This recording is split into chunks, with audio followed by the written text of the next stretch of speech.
Good afternoon. The Senate Committee on State Affairs will come to order. Will the clerk call the roll? Campbell? Hall? Here. Lucio? Present. Nelson? Here. Powell? Schwartner? Zaffarini? Birdwell? Present. Hughes? Present. A quorum is present. As a matter of pending business, the chair brings back up committee substitute to Senate Bill 704. Members, you'll recall this is the Racing Commission Sunset Bill.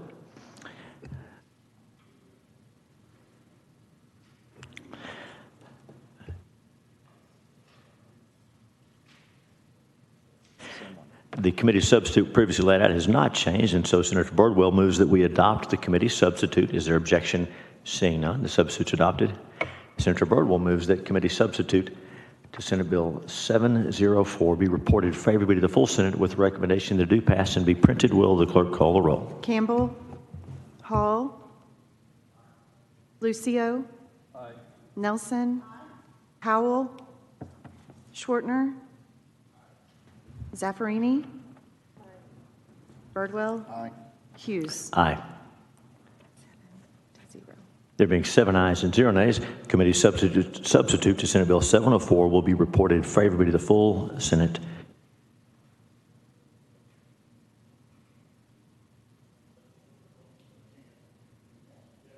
Okay, thank you. Senator Bardwell moves that the committee substitute Senate Bill 704 be certified and recommended for placement on the local and uncontested calendar. Is there objection? Hearing none, it's so ordered.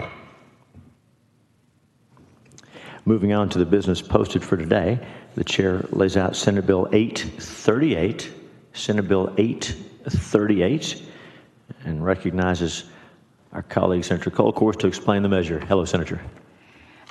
Good afternoon, Mr. Chairman. Thank you so much for allowing me to lay out Senate Bill 838. Often I say that the best bills that I file, and you would probably agree, are the ones that come from our constituents.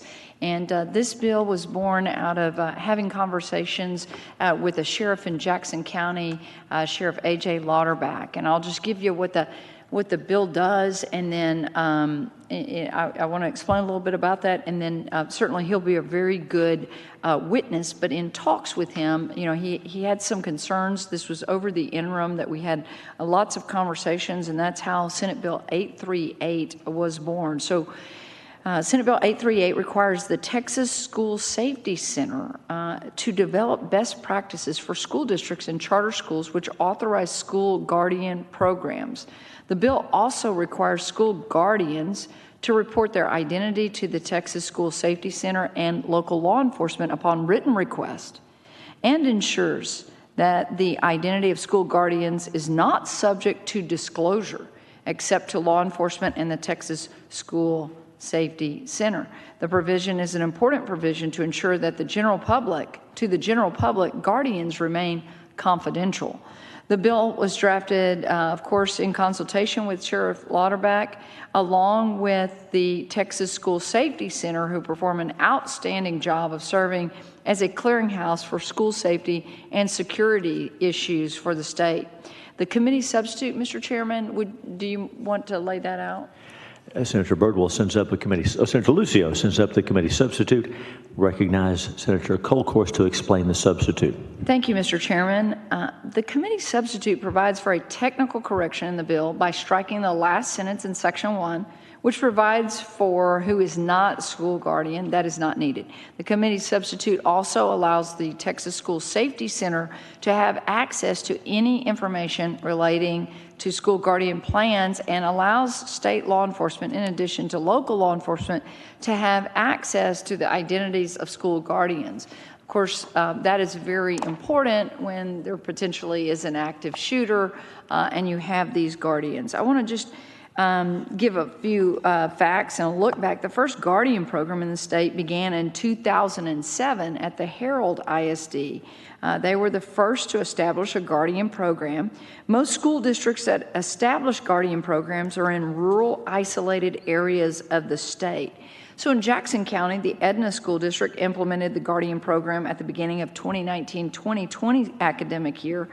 And Edna took this action after seeing the shootings in the news in places such as Santa Fe. When you look at some of these rural school districts, they are not necessarily in a city, so there's no city police. There's just the sheriff's department. And Sheriff Lauterbach and some of the other sheriffs that I represent, we've had conversations about when there could potentially be an active shooter, how long it would take them to respond. And so Senate Bill 838 is in complete support of the Guardian program, but looks to make sure that there's proper training of those guardians that would be a part of these school districts. And so, members, in talking to Sheriff Lauterbach and other sheriffs, they felt like that the Texas State University does a great job with their school safety center and making sure that we have some parameters for these school districts to know what is good training and what is not good training, and be very involved with their local law enforcement, because these guardians will stand in place if something happens until law enforcement can be there. And in a lot of my rural communities, the sheriffs do a great job of going and meeting with the school personnel before a school year starts so that they know one another. But I think that this is the next step, and just making sure that people are trained. Those situations can be harrowing. We all know, are you trained well enough that when you have to make those split-second decisions, you make them, and you make them in a great way? So using those state resources that we have at Texas State University and coordinating with our local sheriffs, I think, is a common-sense approach to making sure that the Guardian program is a very good part of school safety, especially for those rural school districts that are outliers and have no local PD and will have to wait for either our state troopers or our sheriff's departments to get there in time.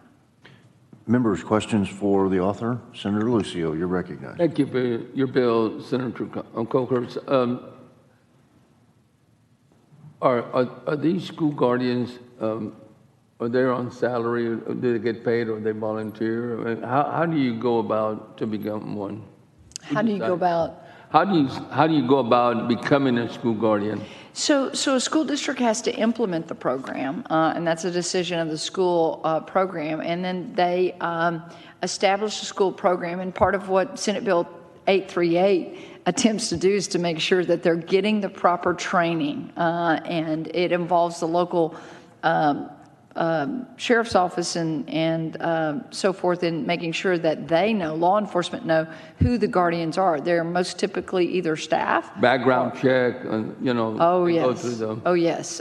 There's a pretty intense program there, different than others. And again, it's people that want to volunteer to protect the children.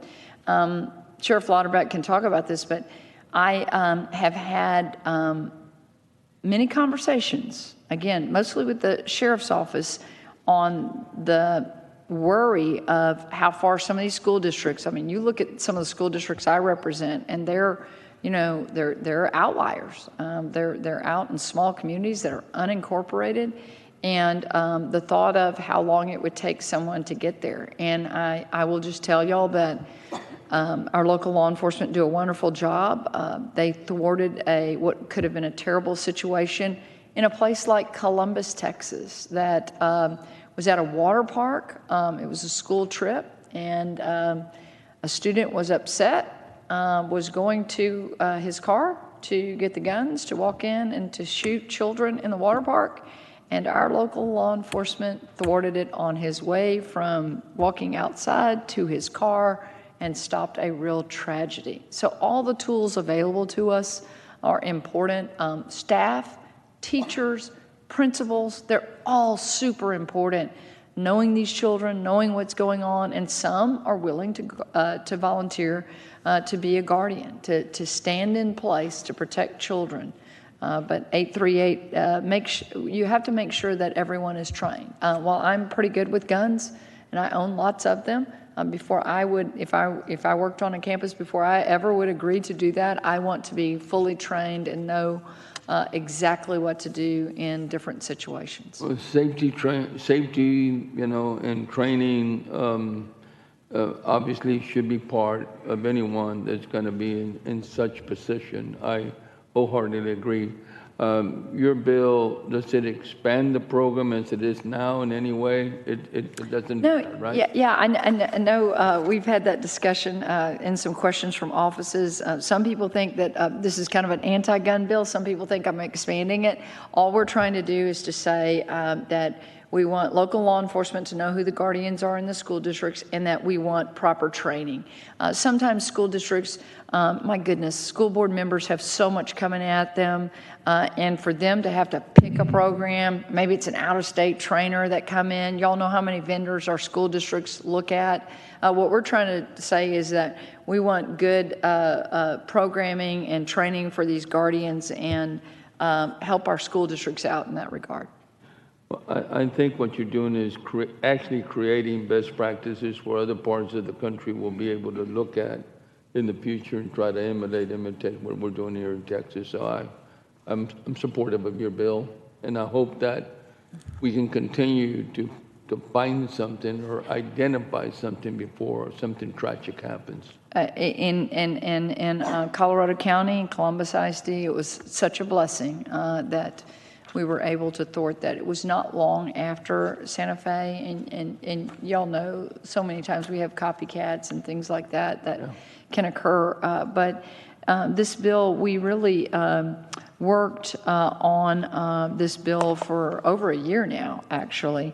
And I would just give you this, that how many guardian programs exist in the state. TASB reported that in 2019, 355 school districts have guardian programs. And then, the question you ask, is there a LTC training course for school staff? And in 2013, the legislature passed Senate Bill 1857 that entitled the Texas School Safety Training Act. And that establishes a process in which a limited number of licensed to carry instructors are certified to provide the course developed by the Texas DPS to teach employees of a school district or open charter school about responsibilities related to school safety. And so upon successful completion of this course, attendees will receive the Texas Department of Public Safety proof of training certificate that can be filed in the staff member's file at the school and will also be filed with Texas DPS. And so this is a building off of some of that and trying to help our school districts make sure they have the right training. I want to compliment Texas State. I think they've done a super job on this. We rely on them a lot in our office to answer some of our questions. Thank you. Thank you. Okay. Thank you, Senator Lucio. Before I go to Senator Schwartner, Madam Clerk, would you recognize that Senator Powell, Senator Campbell are here? We'll go to Senator Schwartner, followed by Senator Hall. Senator Schwartner, you're recognized. Thank you, Mr. Chairman. School guardians currently, or I don't know, and I'm sorry. Are they required to get any training at the current time? Yeah, I'll let our sheriff answer that. There is some training, and what Sheriff Lauterbach, I believe, was saying that he was a little bit concerned about some of the training that was being received, and that some of it was potentially, again, from some vendors that might not be as qualified in the state of Texas. And so that's a little bit of what this attempts. And it's different from school district to school district. And so for a sheriff that's responding to, my gosh, Jackson County, I can't remember, I can count 4 school districts off the top of my head. And so, if each one of them has a different program trained a little bit differently, there's some concern there. And he can talk to what he had. The bill doesn't require the utilization of the curriculum of the Texas School Safety Center. It's just that would be available and demonstrate best practices for school districts that so choose to avail themselves of that program. That's right. And so that was something that we felt was void. What is the best practices? And I think that varies in types of schools. And size of schools and where they're located. And I think that the expertise that we've seen developed by the Texas School Safety Center could be utilized. Thank you, Senator. It's a good bill. Appreciate your time. Senator Hall, you're recognized. Thank you, Mr. Chairman. Thank you, Madam Chair, for this bill. I think it's a really good bill. You know, we have a responsibility to educate our children. It's one of the biggest responsibilities we have. But we also have a responsibility to make sure they stay safe in that environment. And as we see what has happened, as those who would do harm to our children recognize that schools being a gun-free zone is a rich environment for them to be attracted to. So I agree with anything we can do to put good people, law-abiding citizens in the way of a bad person in any environment is our responsibility to do this. And so this is a good step in the right direction to make sure that we have good people, law-abiding citizens who recognize that their job is to defend people. And it will certainly increase the confidence and the safety of our students by doing this. So I'm very glad to see you bring this forward. So I have one school district that posted a sign that said, "There are guns on this campus," just as a warning. And some of these, I visited a school district in DeWitt County. They're pre-K through 8. And it's a precious school. I loved it. They all gathered in the cafeteria and sang for me. They were practicing for a program. Their superintendent, I know very well, and he literally has drills. They practice on what happens. They each have a shield. And his biggest concern is how far he is out in the country. And I love that we can have these small schools and those settings and those local schools, but we need that leadership, and there are guns in that school. He said, no one's going to come in and harm my children, and my children are going to know how to react. But I think just putting best practices in place and giving some assurance to those that would volunteer to protect our children is very important. No, you're absolutely right, because it's an absolute fact that guns don't kill people. It's bad people who kill people. But it's the only way to stop a bad person with a gun is a good person with one to defend. And in a society where we are having to defend because we have people who want to do harm in one way or another, to be able to defend is our obligation, responsibility. It truly is. You know, there is a lot of evil out there, and we have to stop the evil. Okay. Thank you for this bill. Okay. Members, other questions of Senator Colkhorst? All right.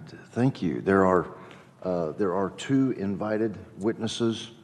Chair calls Sheriff Louderback, and on deck, Kathy Martinez-Prather. And invited witnesses get 5 minutes. So, Sheriff, good to see you. And you know the drill. State your name, whom you represent. Thanks for joining us today. Birdwell, members of the State Affairs Committee. A.J. Louderback, representing the Sheriff's Association of Texas on Bill 838, which I applaud Chairman Colkhorst for bringing that before you. So I know there's a lot of questions.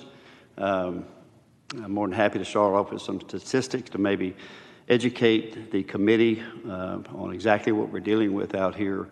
With 275 reported schools, I believe there are more schools in Texas that have guardian programs, but we have a lot of guns in schools with civilians on a completely 100% school board driven, operated completely by your school board system. And so as I've dealt with this since 2012 in Jackson County, I've noticed the training standard is school board driven 100%. And so a school board is able to direct their training, which many of them are really good, but they're inconsistent. They can be a lower level of training, or they can be a higher degree of training, depending on how much money the district has and how they want to expend their dollars and what the school board decides. The guardians themselves are a tremendous group of people who are committed to saving the kids in the school. And they've raised their hand and said, listen, I want to do this. They've completed LTC training. They've done some of the training because school districts are able to go from one training level to another on whatever the school board decides that training level should be.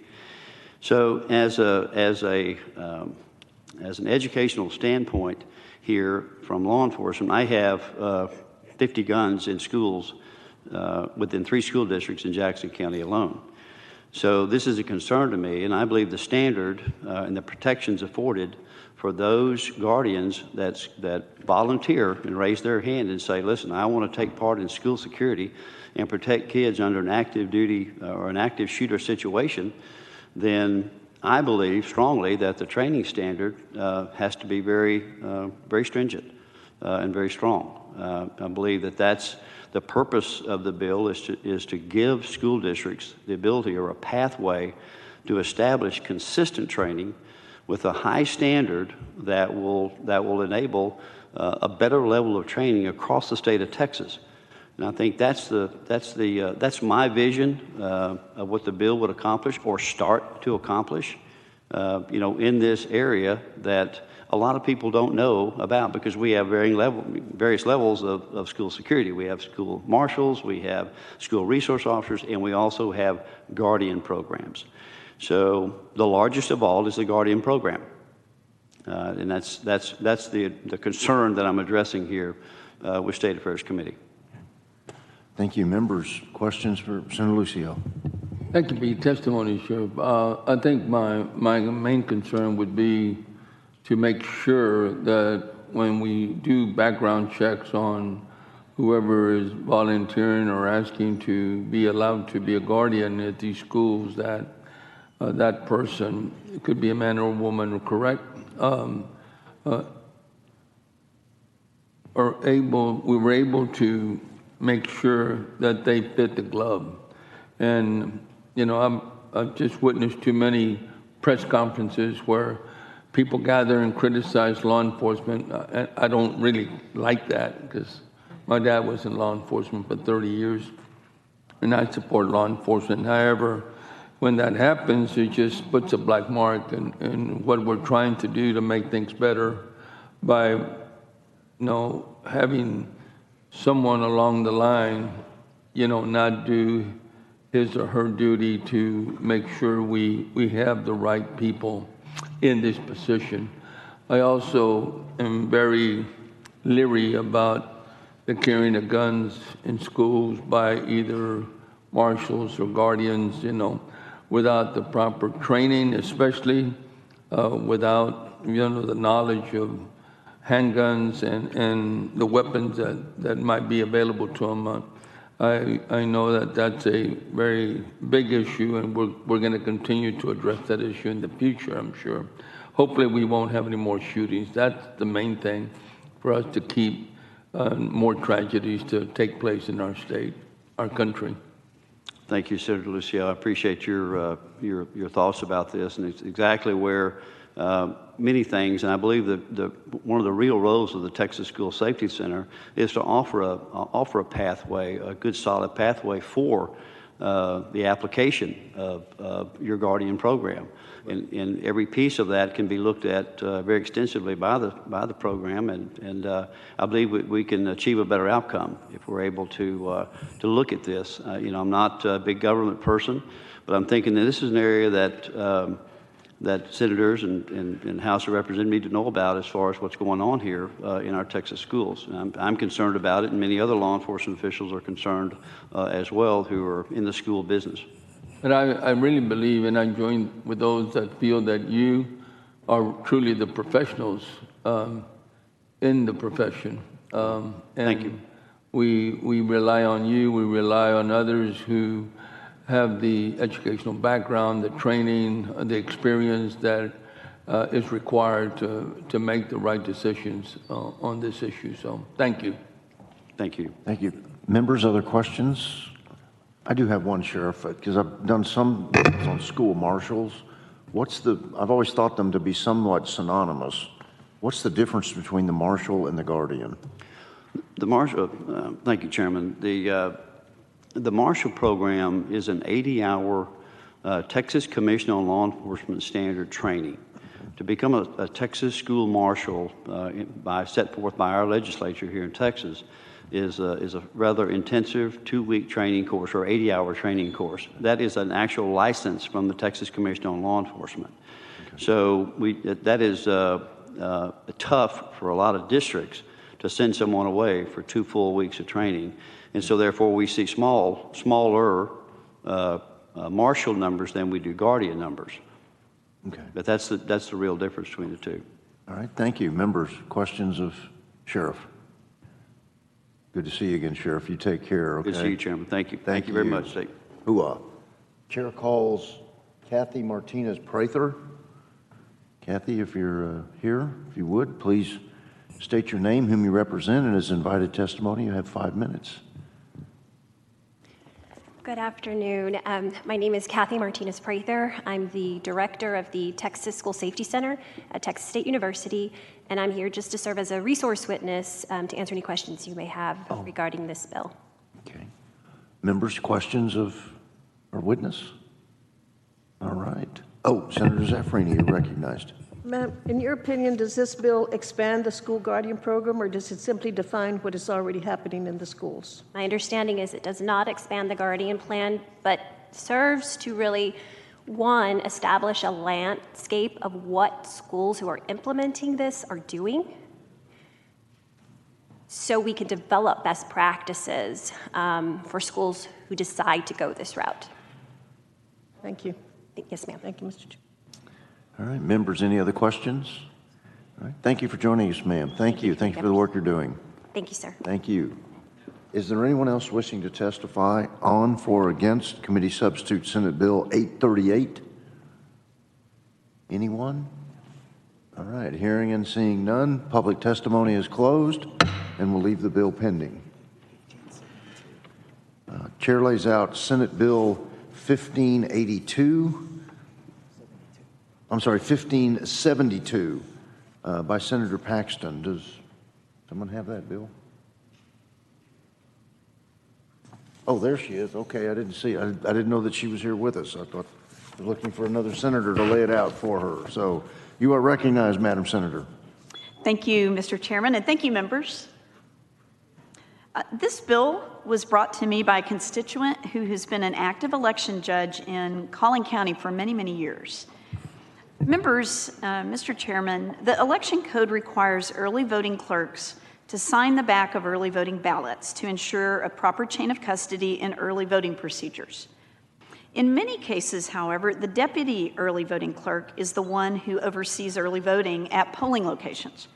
The election code does not currently require the deputy early voting clerk to sign the back of the ballots, and instead allows for a facsimile of a signature like a stamp or pre-printed signature. Mr. Chairman and members, since the deputy election clerk exercises the exact same authority as the election clerk, and with 70% of the votes cast in November 2020, for example, during early voting, requiring both the election clerk and the deputy election clerk to both sign the, not both of them at the same time, but whichever one is overseeing the polling, but requiring the same sort of process for both, using a consistent manner would improve the ballot chain of custody.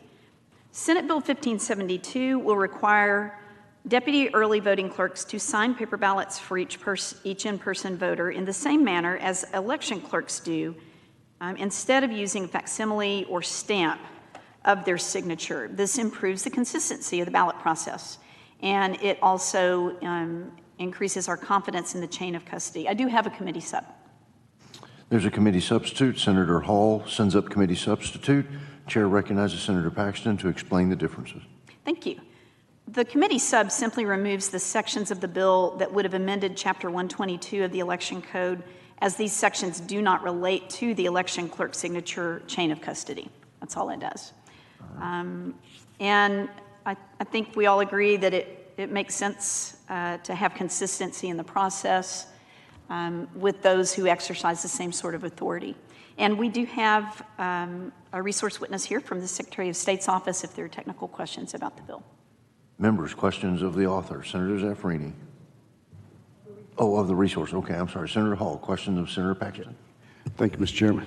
Thank you, Senator. This is one of the issues that has been brought up by a number of people. I know you had a constituent. I've had several that have brought this up.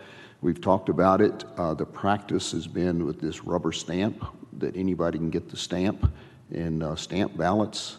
I think this is one of the keys to the chain in making sure that we have a valid ballot by having a signature, at least initials, on the back of a ballot by a person in there, which makes it far more difficult to duplicate than a stamp. And so I think this is key in our effort to make sure we have secure elections so that every vote counts and votes that should not be counted are not counted. It just makes it much more difficult. I think this is a great step in the middle of it.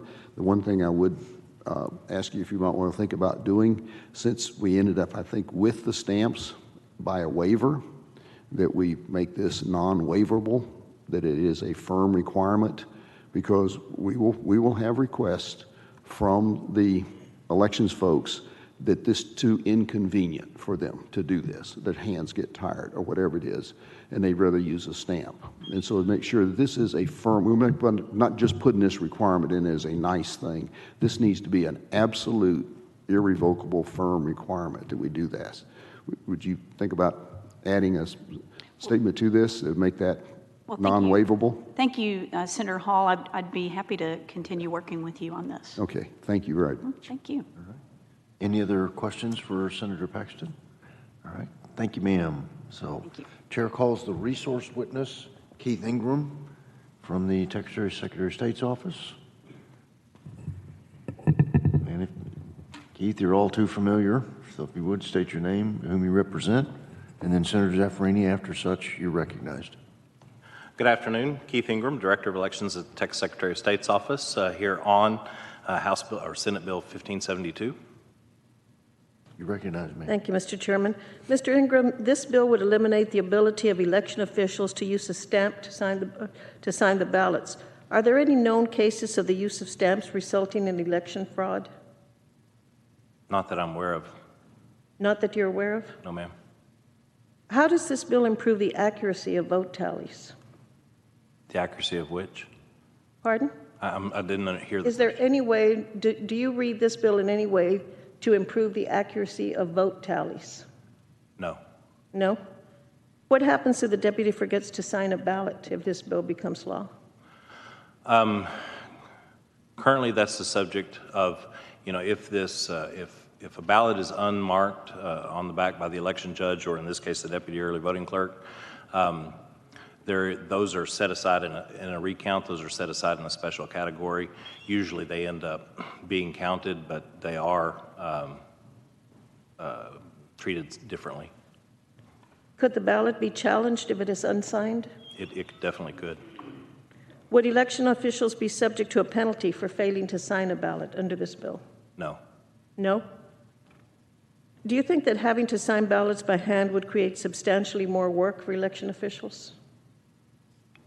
Well, it's possible. Since this limits it to the deputy early voting clerk in the location, it will spread that work out among all of the early voting locations instead of having the early voting clerk sign all the ballots themselves. Is there any identifiable security benefit to having the ballot signed instead of stamped? Well, it depends upon how closely kept the stamp is. You can imagine a circumstance where a stamp is freely available, but if the stamp is under strict control of the early voting clerk, then it wouldn't add anything to do that. And regardless of whether a ballot is signed or stamped, the scanner would count the votes the same way, correct? That's correct. Thank you, sir. Thank you, Mr. Chairman. Okay. Senator Hall, any questions of the resource witness? All right. Thank you, Keith, for joining us today. Thank you. Greatly appreciate it. Oh, Bob, you have a question? You have a question, Senator? Oh, okay. All right. Thank you, Mr. Ingram. We appreciate it. Members, will move to public testimony. I have one individual registered, Donald Garner. I know I saw you come in earlier, Mr. Garner. And if there's anyone else wishing to testify on, for, or against Senate Bill 1572, if you'd make your way down to our waiting area, we'd greatly appreciate it. And with that, Mr. Garner, you know the routine. Please state your name, whom you represent, and you have 2 minutes, sir. Thank you, Mr. Chairman, members of the committee.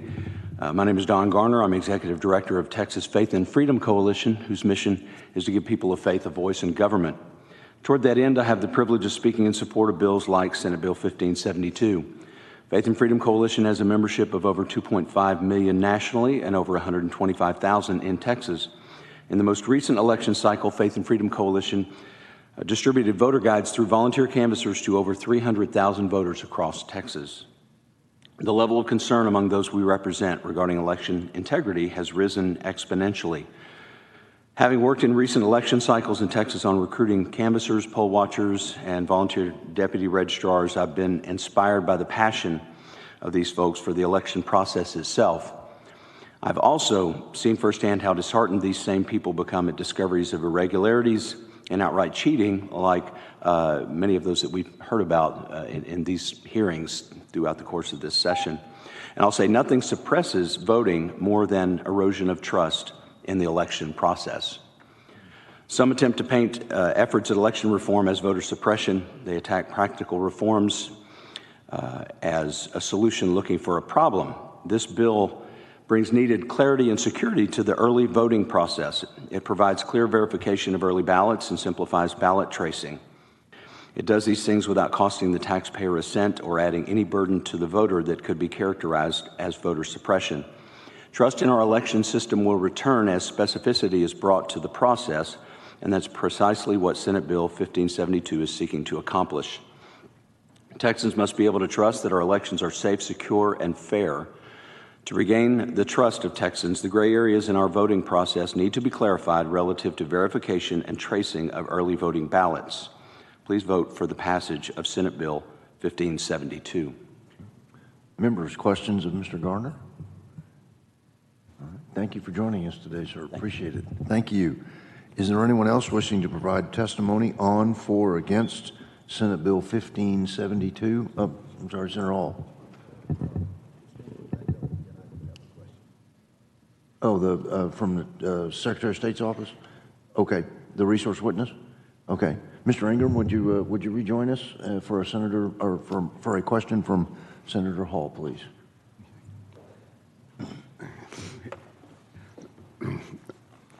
You were asked a question a while ago about whether you knew if there was any fraud that went on relative to this.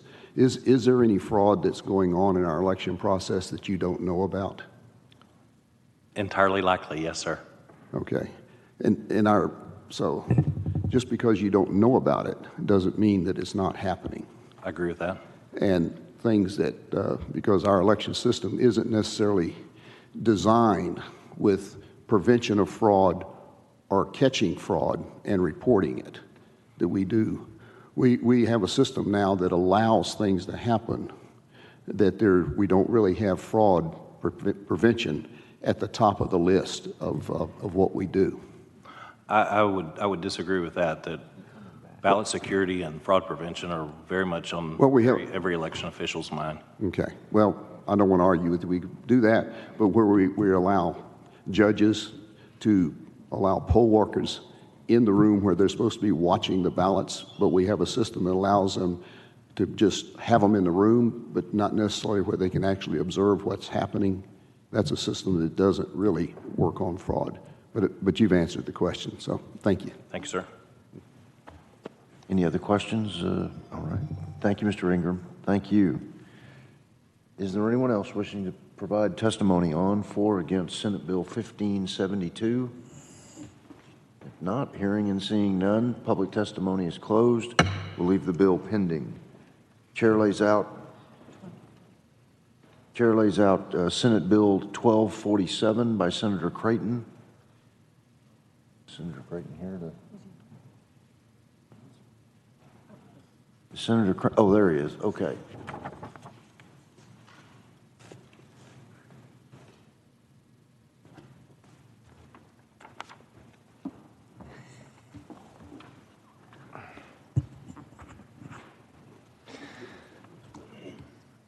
Thank you, Mr. Chairman. Members, it took me a second to get over here. Appreciate your indulgence. Senate Bill 1247, members, under recent investigation and litigation with Google and what it's demonstrated, Chapter 15 of the Texas Business and Commerce Code will benefit from legislation clarifying that the Attorney General's office is authorized to disclose civil investigative demand, or CID, materials to its agents and adding confidentiality protections for common investigative materials and information. Last fall, Google took advantage of ambiguities in the statute and used them as a basis to challenge under these civil investigative demand materials. While Google and the AG ultimately reached a mutually agreed upon resolution, the litigation highlighted the need for amending the statute to correct certain ambiguities and potential problems. The proposed legislation seeks to increase and clarify confidentiality protections afforded to common investigative materials and information under Chapter 15 of the Texas Business and Commerce Code. The proposed legislation also clarifies that the Office of the Attorney General is permitted to share civil investigative demand materials with our agents and other states and territories, knowing that other states will be part of this effort in the litigation. The legislation also addresses various issues such as clarifying the contents of notice regarding objections to civil investigative demand materials, allowing electronic service of CIDs, including Travis County as a district court in which the ATD may file to enforce these civil investigative demand materials, and clarifying that documents may be produced to the Office of the Attorney General in addition to making documents available for inspection and copying. Chapter 15 of the Texas Business and Commerce Code will benefit from this legislation, clarifying that the Office of the Attorney General is authorized to disclose civil investigative demand materials to its agents, adding confidentiality protections for common investigative materials and information, and highlighting the need for amending the statute to correct certain ambiguities and potential problems. Lastly, based on our experience, our Texas Attorney General's office believes the remaining issues will also solve problems we've encountered or may encounter in the future. Senate Bill 1247 is a proposal to amend the Texas Free Enterprise and Antitrust Act, which has three principal purposes: to facilitate the effectiveness and efficiency of the Antitrust Division, which is the ATD I referred to. Second, as multi-state investigations of anti-competitive conduct become increasingly common, this legislation contains important provisions to promote efficiency and cooperation among multi-state investigations. Notably, Senate Bill 1247 will allow our Office of the Attorney General to share these civil investigative demand materials with other states and territories.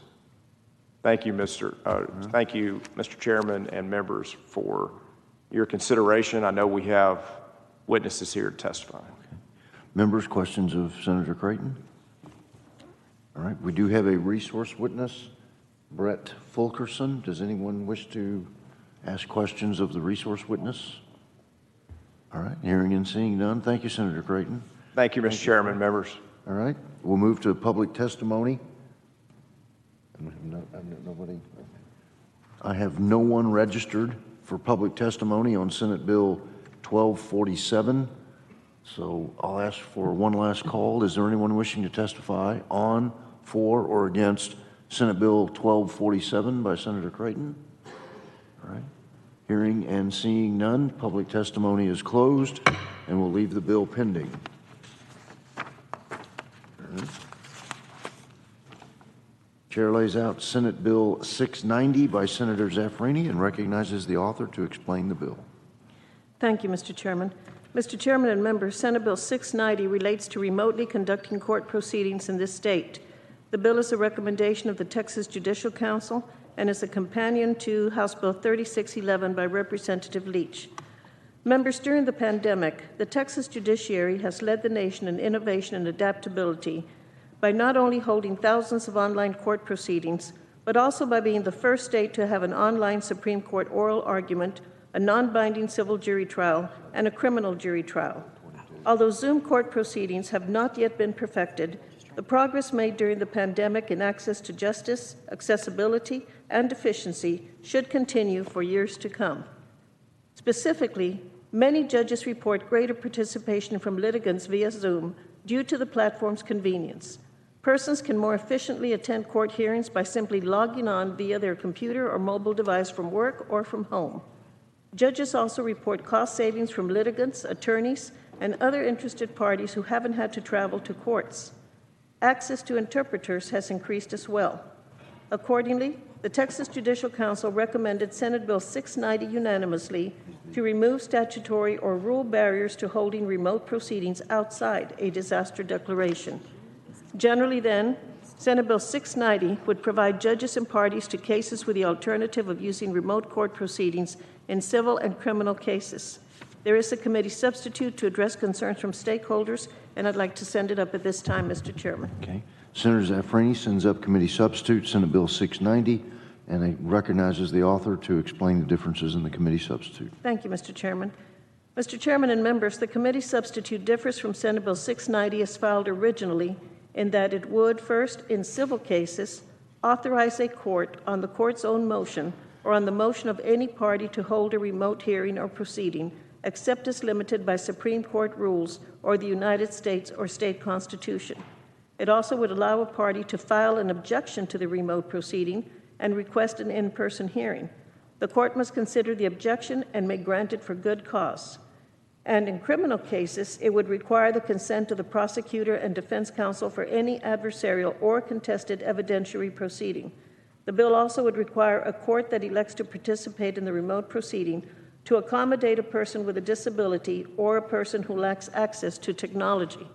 It also would allow remote jury trials in district, county court at law, county court, or probate courts only if each party consents, and in justice of the peace court and municipal courts at the court's or party's motion, provided that the court considers on the record any objection or motion regarding proceeding with the trial remotely. The bill also, the committee substitute actually, would also direct the Supreme Court to promulgate rules to implement this bill after consulting with interested parties, including prosecutors, criminal defense attorneys, judges, and representatives from the State Bar of Texas and Disability Rights Texas. We do have a committee substitute, Mr. Chairman, that is similar to the House bill that has been negotiated with David Slayton, who is our resource witness, and I would appreciate your calling him at this time. Okay, but you said you had a committee sub, but you've already laid out the committee sub. Yes. Okay, so you don't have another committee sub to lay out? You don't? I don't want to adopt the committee substitute. Okay, okay. All right, the committee substitute is before us. Members, any questions of Senator Zafrani before I bring the resource witness up? All right, hearing and seeing none. I actually have, I've got invited and one resource. You wanted the resource witness first? Yes, please. Okay. Chair calls David Slayton, Director of the Office of Court Administration. There's David. David, you know the deal. Please state your name, whom you represent, and you're recognized, and then Senator Zafrani will have questions for you. Good afternoon, Mr. Chair and members. My name is David Slayton. I'm the Administrative Director of the Office of Court Administration and Executive Director of the Texas Judicial Council. You're recognized, Senator Zafrani. Thank you, Mr. Chairman. Mr. Slayton, could you tell us how this bill was developed and how you negotiated it with the House so that we have changed it so significantly from the way it was filed to the way it is now? Sure, thank you. Just to give a little brief background, of course, when the pandemic hit last year, courts in Texas were faced with really pretty significant barriers to being able to move people's cases. We could have taken the road of New York, which did not hold any hearings in cases for several months. They didn't accept any filings, so people could not get access to their courts at all. Or we could try to figure out a way to do as much as we could in person and the rest remote. And our two high courts said we've got to try to make sure people have access to courts. So we began to hold things remotely to see what we could do remotely, and I think you'll hear from judges today who've done a lot of that. We've found that many things work really well, and it's had really good outcomes. And so when we began to look at the legislative session, the Judicial Council really were concerned about barriers that would be there that would allow us to keep the best of what we've seen over the last year, a little over a year. And so this bill was recommended by the Judicial Council unanimously, as Senator Zaffarini recommended. The Legislative Council draft that came back wasn't exactly in line with what we had hoped, and I know there were some concerns raised by the various bar groups and others, and Chairman Leach, Senator Zaffarini have spent a considerable amount of time with their staffs and with various bar groups trying to thread the needle between making sure that the best of what we've seen can continue, but also address the concerns that are out there. And I'm sure you'll hear from some of those groups, but I think at least from the House hearing, those concerns that were raised appear to be addressed in the committee substitute. What do you say to a criminal defense lawyer who says we shouldn't use Zoom for any criminal defense matters or for any jury trials, period?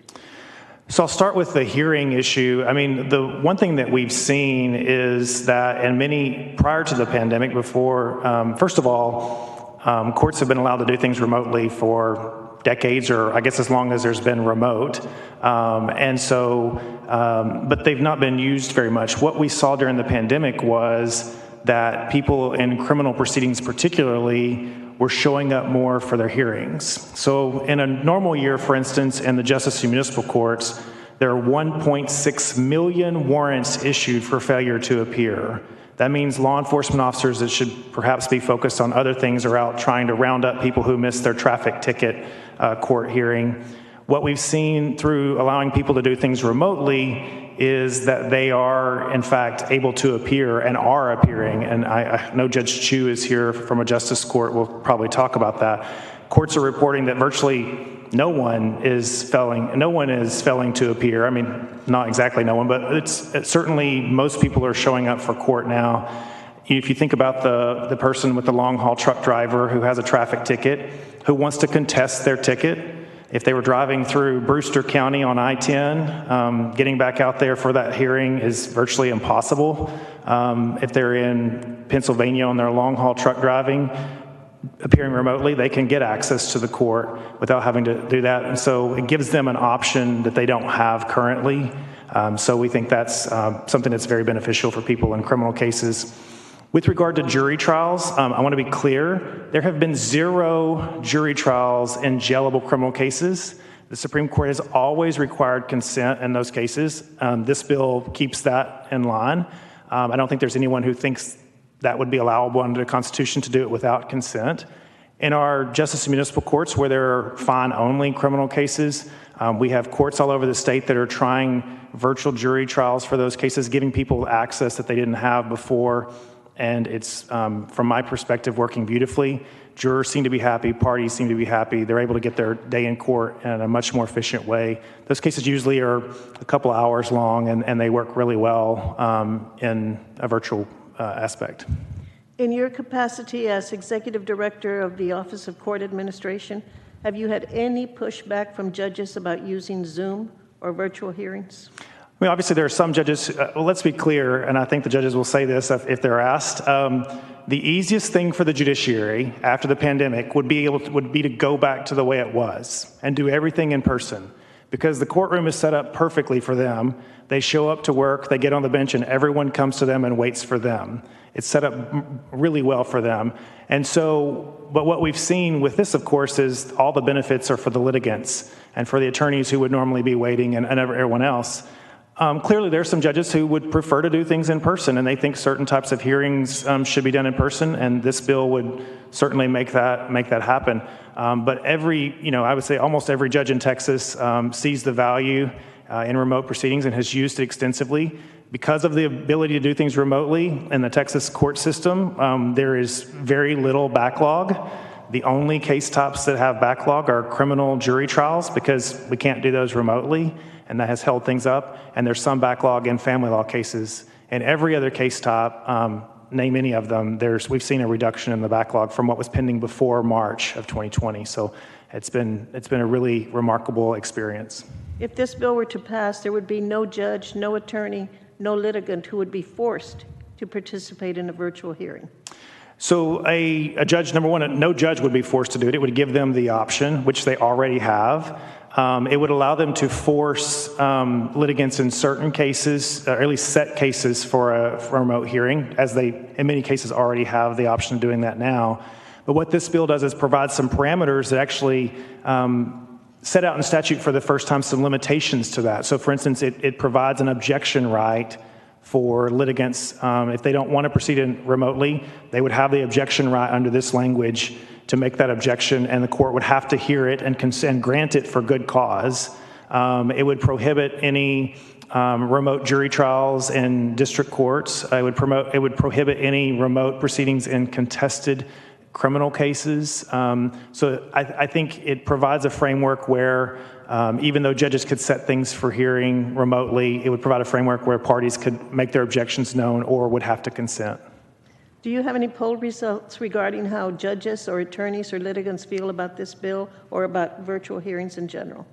So we have two pieces of information. The first one was conducted last summer, several months after we began holding remote hearings in the state.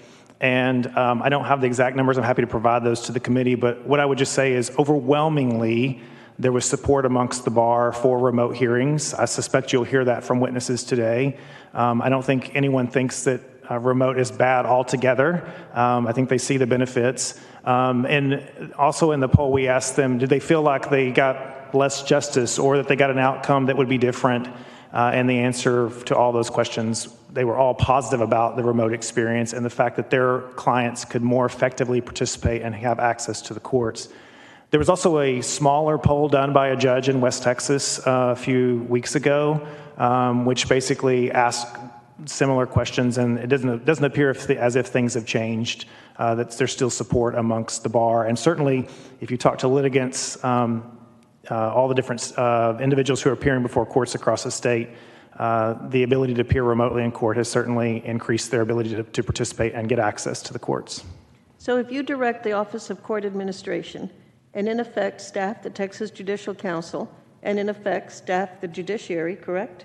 That's correct. And if you say that it would be most convenient for judges to go back to the status quo, why are you supporting this legislation? Well, at the end of the day, I think judges really have seen the benefit to the public of being able to provide remote access. In a child support enforcement case before, the parent who is being considered to be ordered to pay child support because many times they just don't show up and so a default judgment is entered. Or in a traffic case, 40% of the people getting warrants issued for their arrest because they don't show up to court. Or in a CPS case, you all last session said that foster parents should participate in CPS cases, have the opportunity to participate. But we all know that foster parents many times have other kids or things that keep them from going to court, and now they can participate. And so I think what we've seen judges experience is that more people are able to gain access to the courts, and at the end of the day, that's better justice. And I think our judges see that, and despite the fact that, again, it would be easier for them just to go back to the old days, I think they are looking for an opportunity to try to make sure that they provide better justice. One more thing, especially for those of you that represent rural areas of the state, in most of those counties, those judges drive 2 hours, 3 hours, 4 hours a day to get to their various courthouses across the state. This bill has allowed them to be more efficient in being able to use that time on the bench instead of in the driver's seat, traveling from court to court, making them more efficient. So I think the judiciary overall looks at this as a way to keep the best of what was a very difficult year for the judiciary. And because of the fact that we've seen such increased participation and access for the people who we serve, the judiciary serves, the litigants who come before us, that's the reason why the judiciary is supportive of it. Are there any major characteristics that differentiate those who support continued virtual hearings versus those who oppose it? For example, age, gender, technology sophistication and proficiency, et cetera? Well, the really interesting thing is there have not been groups of people who've opposed remote proceedings. So we've had now over 1.3 million remote hearings in Texas in the last year. Over almost 4 million people have participated in those hearings. We allow people to participate by phone or by video. Judges report that virtually no one is unable to participate in one way or another. And our stats, since we actually hold the license, show that less than 1.8% of those people are not participating by video. So they're participating by video and audio, which of course is the best of what we would like to have. So I think overall it's been, there's not been any particular groups, old, young, medium, in between. To the degree there have been some jury trials held remotely, juror participation is way up. In a typical court in Texas, 25 to 40% of the people who are summoned for jury duty appear. And the judges that have had those jury trials remotely in Texas in the last year, that appearance rate's somewhere between 60 to 90%. I think Judge Crump, who's here to testify, actually had a trial where only one person didn't appear who was summoned. So I think everyone's experiencing the benefit of being able to participate remotely when they can. If you were talking to a senator who strongly opposed virtual hearings, what were the top 3 things that you would say to that senator? Well, I think one, your committee substitute, Senator Zaffarini, provides the ability for people to have that in-person hearing whenever they want to have it. If they can make a case for what, number one, they either have to consent in many types of proceedings, which may be of concern, or they have a right to make their objection known. I think that's one, is they would have that. Number two, I would say that talk to the judges who've experienced this over the last year and the litigants who've been able to actually get access to the courts in ways that they weren't before, and see, what they would say about it, because I think those folks have had such a tremendous increase in their opportunity to access justice that maybe that's the most compelling reason. And I would just think about it from a fiscal perspective, that overall to the system itself, one of the biggest concerns about the justice system is the cost. Many of us can't afford to access our court system because of the cost of doing so. And what this allows is for the cost to be reduced, because, rather than waiting for 4 hours for the judge to call you for your 15-minute hearing, you can be sitting at home and your 15 minutes comes up and you get recognized and you're off to having your hearing. So I think those are all important points to make. Years ago, I was in court with a number of attorneys, and I counted 18 attorneys and litigants who were waiting for the judge to appear. I might say former judge, _former judge. We later found out that he was at a restaurant planning his campaign, and all 18 attorneys were paid for 3 hours of waiting time. How would this bill impact that waiting time and the cost to litigants who have to pay for that waiting time of attorneys? Well, one of the things that the bill actually asks or directs OCA to assist courts, and we've been doing that over the last year. One of the things that we've done differently is to really recommend to judges to think about how they schedule cases. It is typical for judges to schedule all morning dockets. So everybody's scheduled at 9 o'clock, and there could be 40 cases on a docket. So what you described, hopefully the judges are not at the restaurants, and I don't think that's typical of that former judge. But litigants are waiting while others are trying to get to their case, and of course, those litigants are getting bills for that if they're represented by counsel most of the time. And so what judges have done now is to change their scheduling practices to schedule into smaller increments where you're not waiting all that time. Attorneys can be at their office working on other cases. When their case gets called, of course, they pop into the virtual courtroom and they handle their proceedings. So I think it's, the reduction of the cost of the system overall is something significant. Thank you, Mr. Slayton. Thank you, Mr. Chairman. Thank you. Just one quick question, if I may, Mr. Slayton. Does the bill give a JP, county court at law judge, district judge, even the appellate or multi-judge bench judgeships, does it give the judges there or the chief administrative judge the ability to meet in person if there are concerns as to public health and timing one of my family court judges in Tarrant was concerned that as the pandemic continued and CPS cases in statute have to be completed at a certain point, with the protections that she had put in place in her court, but whether it was county judge, Justice Hecht, they were ready to do in-person stuff, but weren't able to do that, and remote wasn't yet ready or becoming as robust as we've seen it now.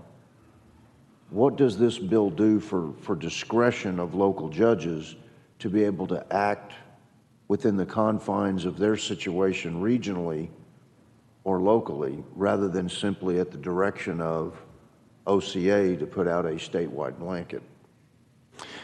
So this bill does not limit the discretion of any judge to hold an in-person hearing. It expressly does not affect their ability to do that in any circumstance. This bill gives them the option to do things remotely, and it is at their discretion on whether to set that. So it has no impact on the situation you described. It would not inhibit their ability to do anything in person.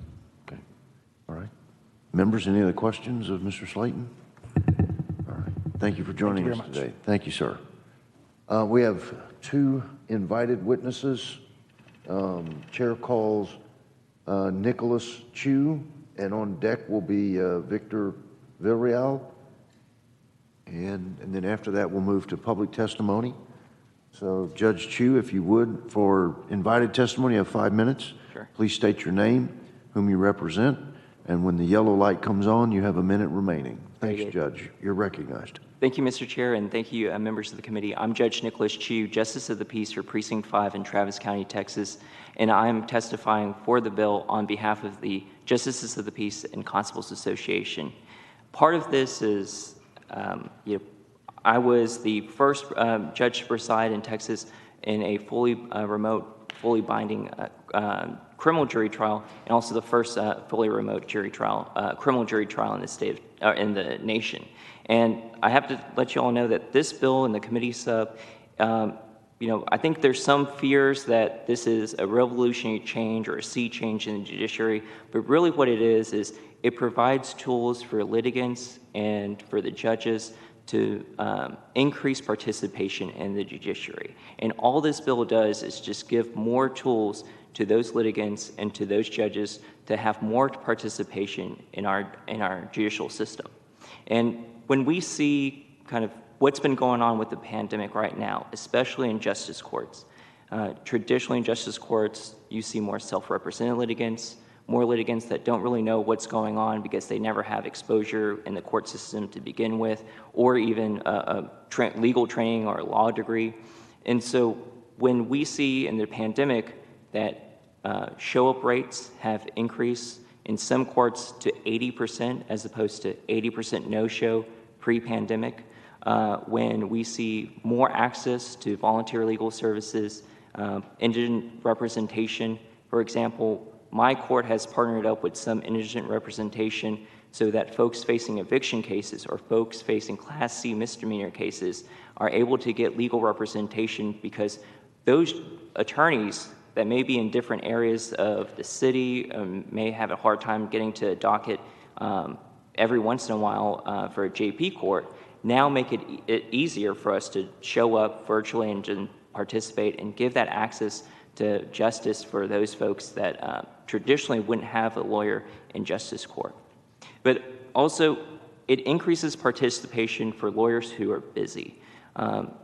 Before I was a judge, I was a prosecutor for Travis County for many years, and one of the common things is that lawyers would sometimes go to Williamson County or Hayes County and then have a quick reset in Travis County, and we would be the last case that they come to.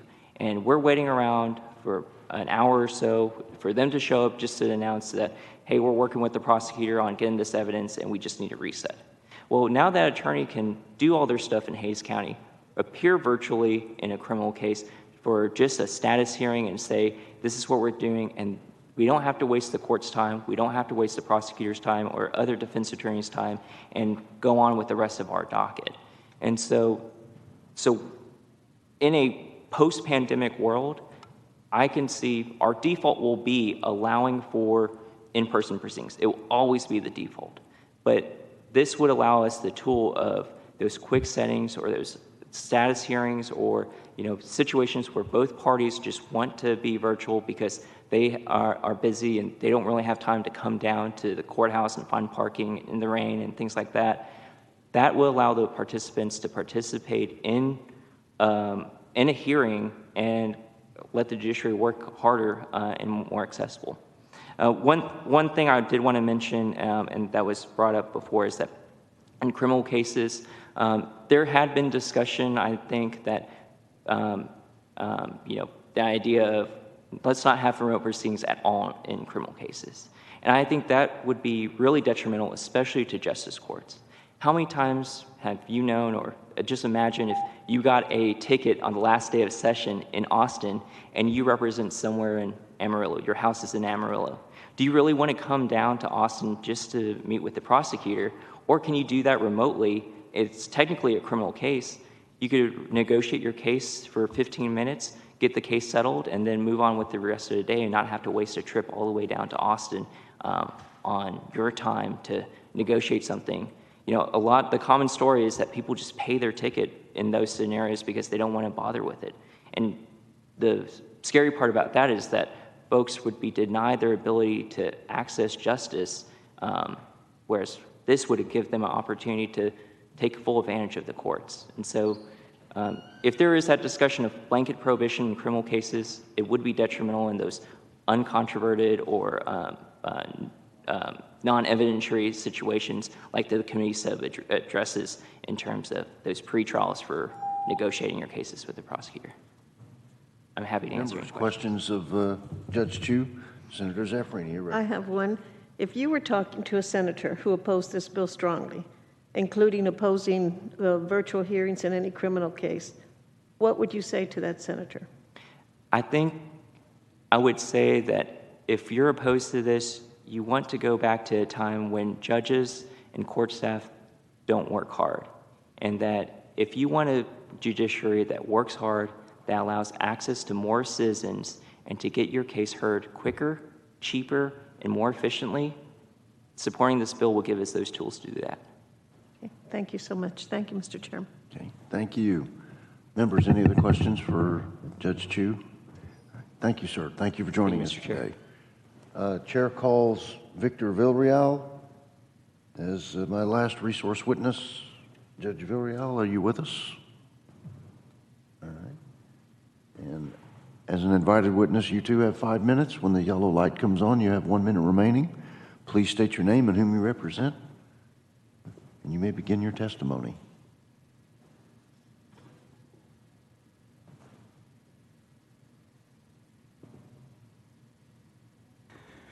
Good afternoon.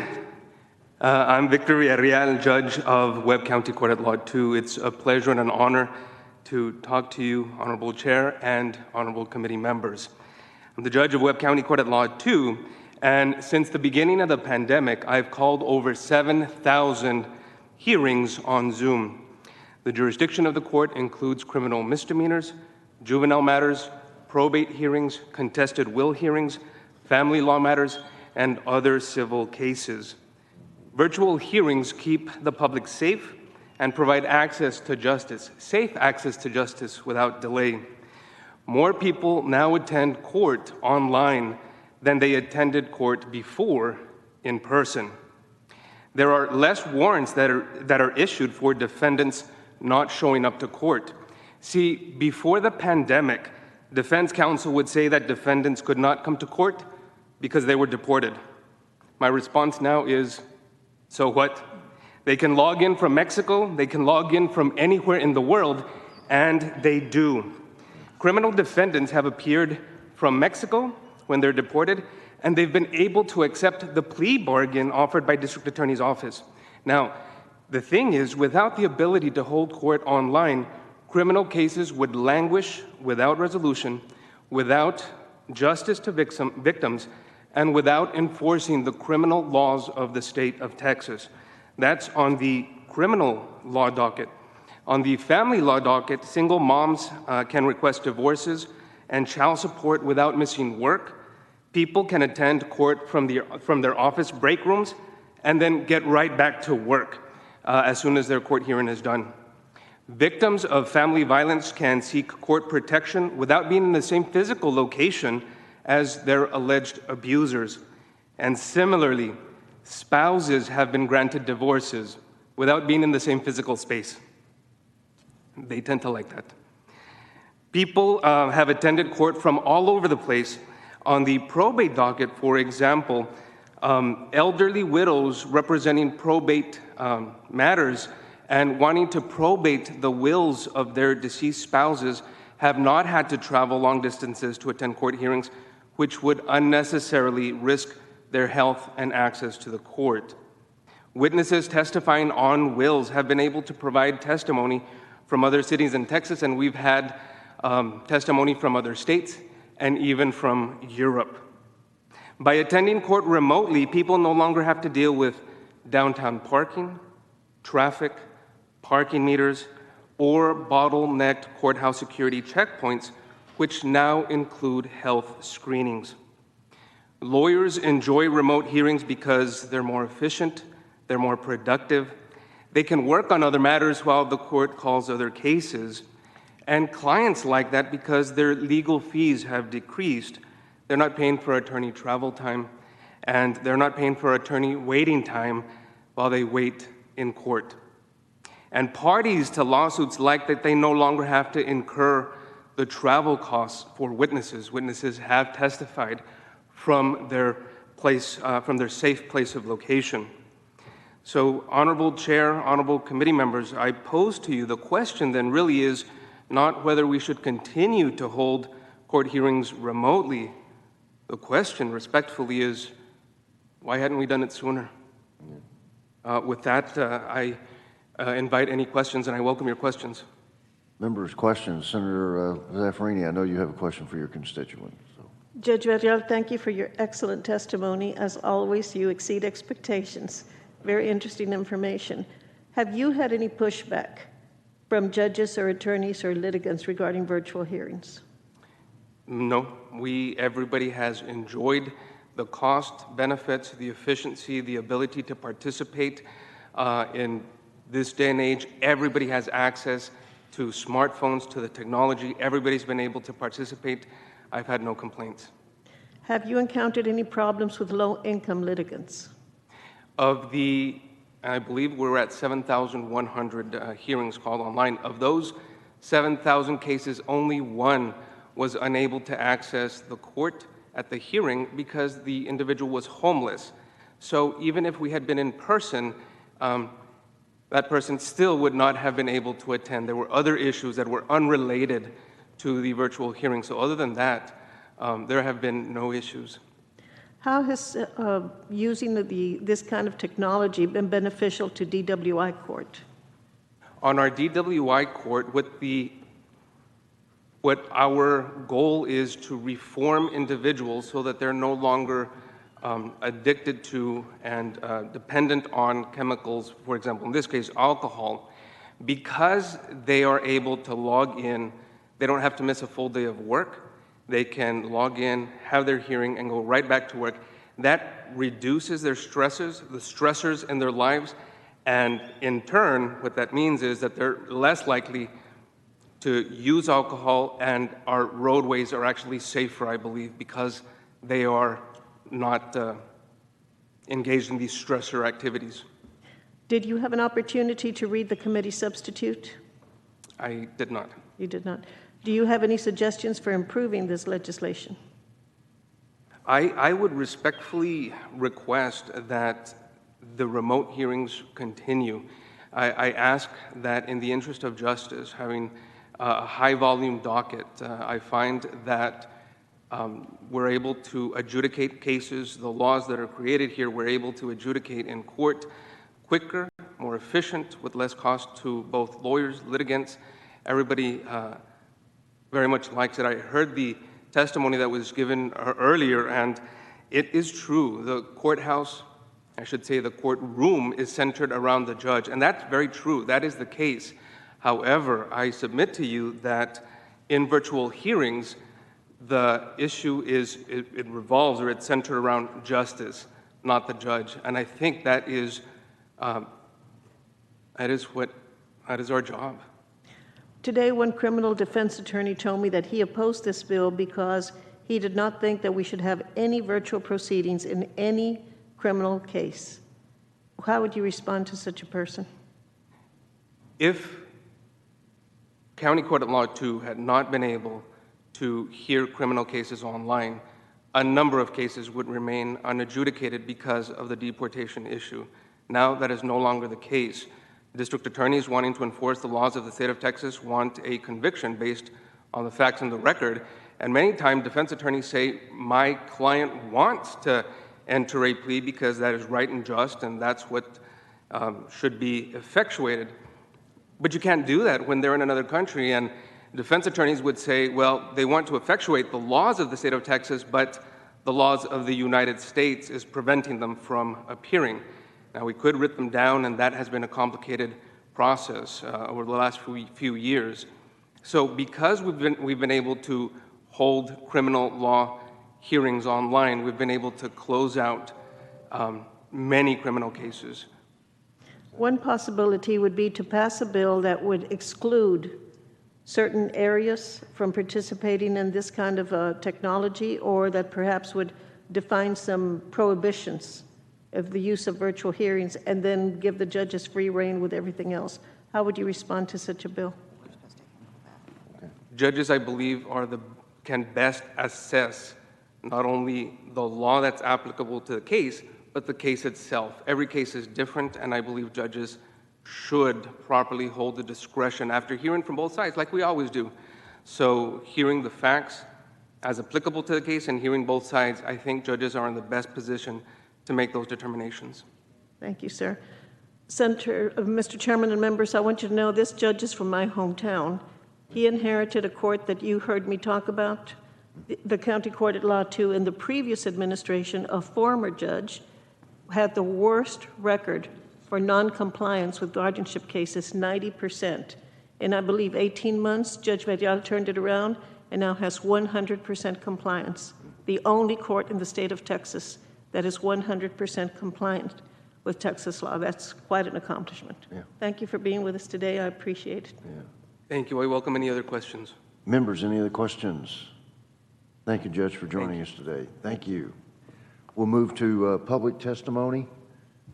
Chair calls Trish McAllister, and then on deck will be Alan Place, followed by Judge Karen Crump. And then after that, there are 3 more individuals. So, Ms. McAllister, if you'd join us, state your name, whom you represent, and you have 2 minutes. Okay. My name is Trish McAllister. Thank you, Chair Hughes and committee members, for giving me the opportunity to talk with you today. My name is Trish McAllister. I'm the Executive Director of the Texas Access to Justice Commission, which was created by the Texas Supreme Court to increase access to the civil justice system for those who cannot afford a lawyer.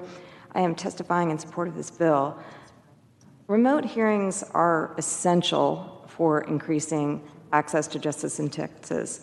The advent of remote hearings has been the biggest jump forward in access to justice in a long time, especially in cases involving self-represented litigants and low-income Texans who cannot afford an attorney. People who cannot afford an attorney have been historically unable to participate in the traditional in-person legal process and are now actively participating in remote proceedings. In cases, I don't think Mr. Slayton gave this stat at this hearing, but in cases involving self-represented litigants, places where we used to see 80% default rates, 90% default rates, we're now seeing people participating in a majority of those cases. And high default rates are an indicator of a barrier to justice.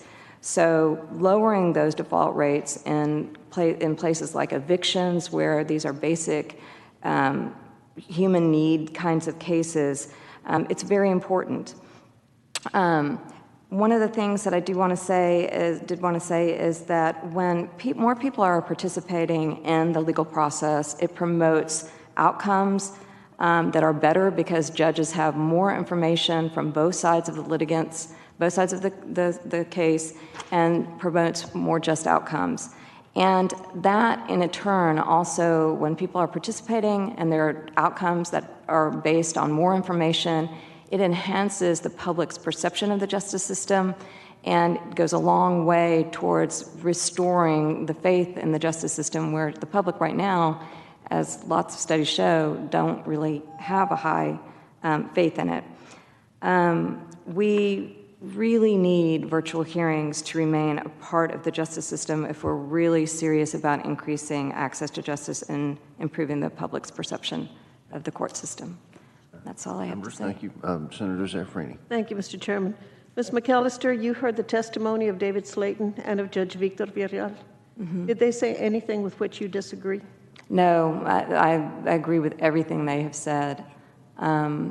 It's essential, everything that they've said, from the witness participation to litigant participation, for lowering court costs, everything that they have said is completely accurate. How would passing this legislation impact groups such as Rural Legal Aid? It would be beneficial because they wouldn't have to travel. I mean, the legal aid lawyers wouldn't have to travel so much and spend so much time on the road representing, waiting and all of that, so they could do more cases, help more people. It would be beneficial in so many ways. And their clients cannot, there's so many times where, when I used to be a legal aid lawyer, where my client would all of a sudden call me and say, I can't come to the hearing because I'm going to get fired if I go to the hearing. And so, then I'm talking to the employer and all those things. Those are the kinds of situations that low-income people face on a regular basis when they're just even trying to access the court system or the traditional system right now. They want to go, but they're going to get fired if they go. Thank you. Thank you, Mr. Chairman. All right. Thank you, ma'am. Thank you for joining us today. Thank you so much. Thank you. Chair calls Allen Place, and then on deck, Judge Crump.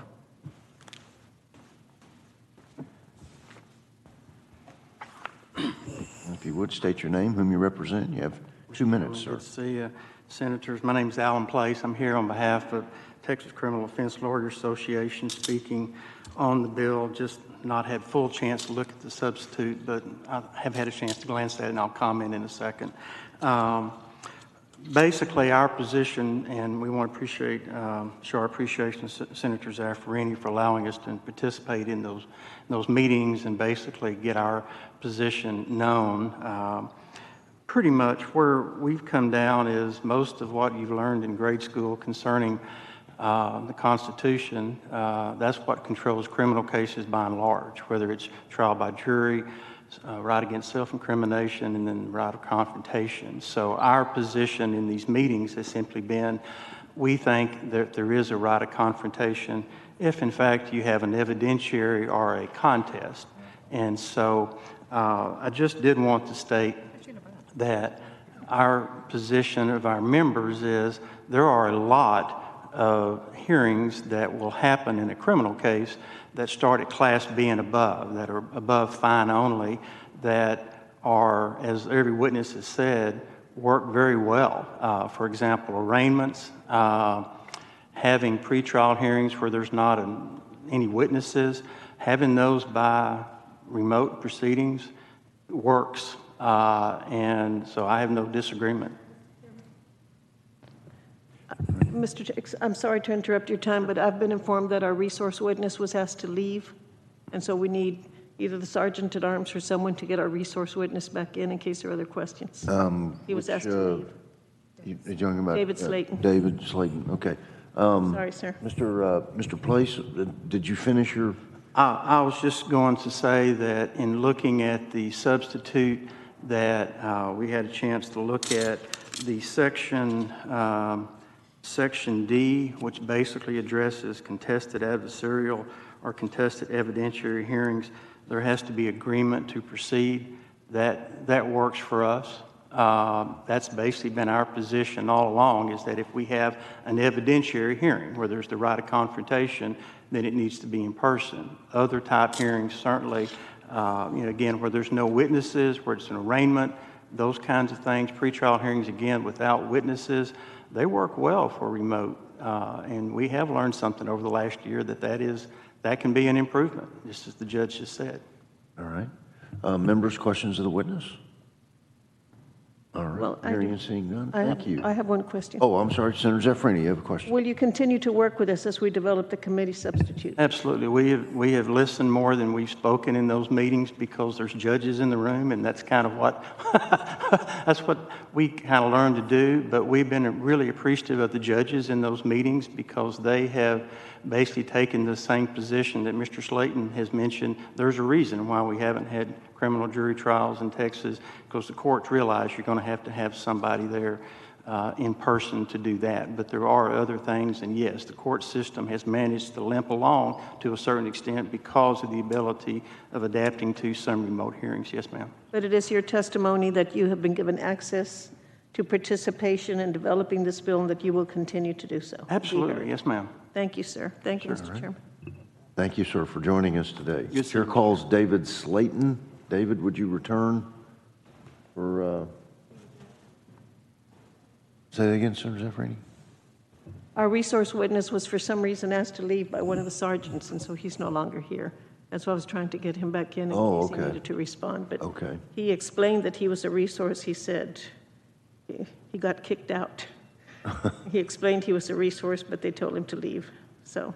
You talking about Mr. Slayton? Mr. Slayton. He was here just a moment ago. So, okay. Chair calls Judge Karen Crump, and then on deck is Laura Tamez. And so, Judge, if you would, state your name, whom you represent. You have 2 minutes, please, ma'am. Thank you very much. I am Karen Crump, and I am the presiding judge of the 250th District Court of Travis County. It is a pleasure to be here with you all. Thank you for the invitation by actually David Slayton to be here today to share with you all my experiences as a district judge presiding over hundreds, if not thousands, of remote hearings and trials over the course of the last year.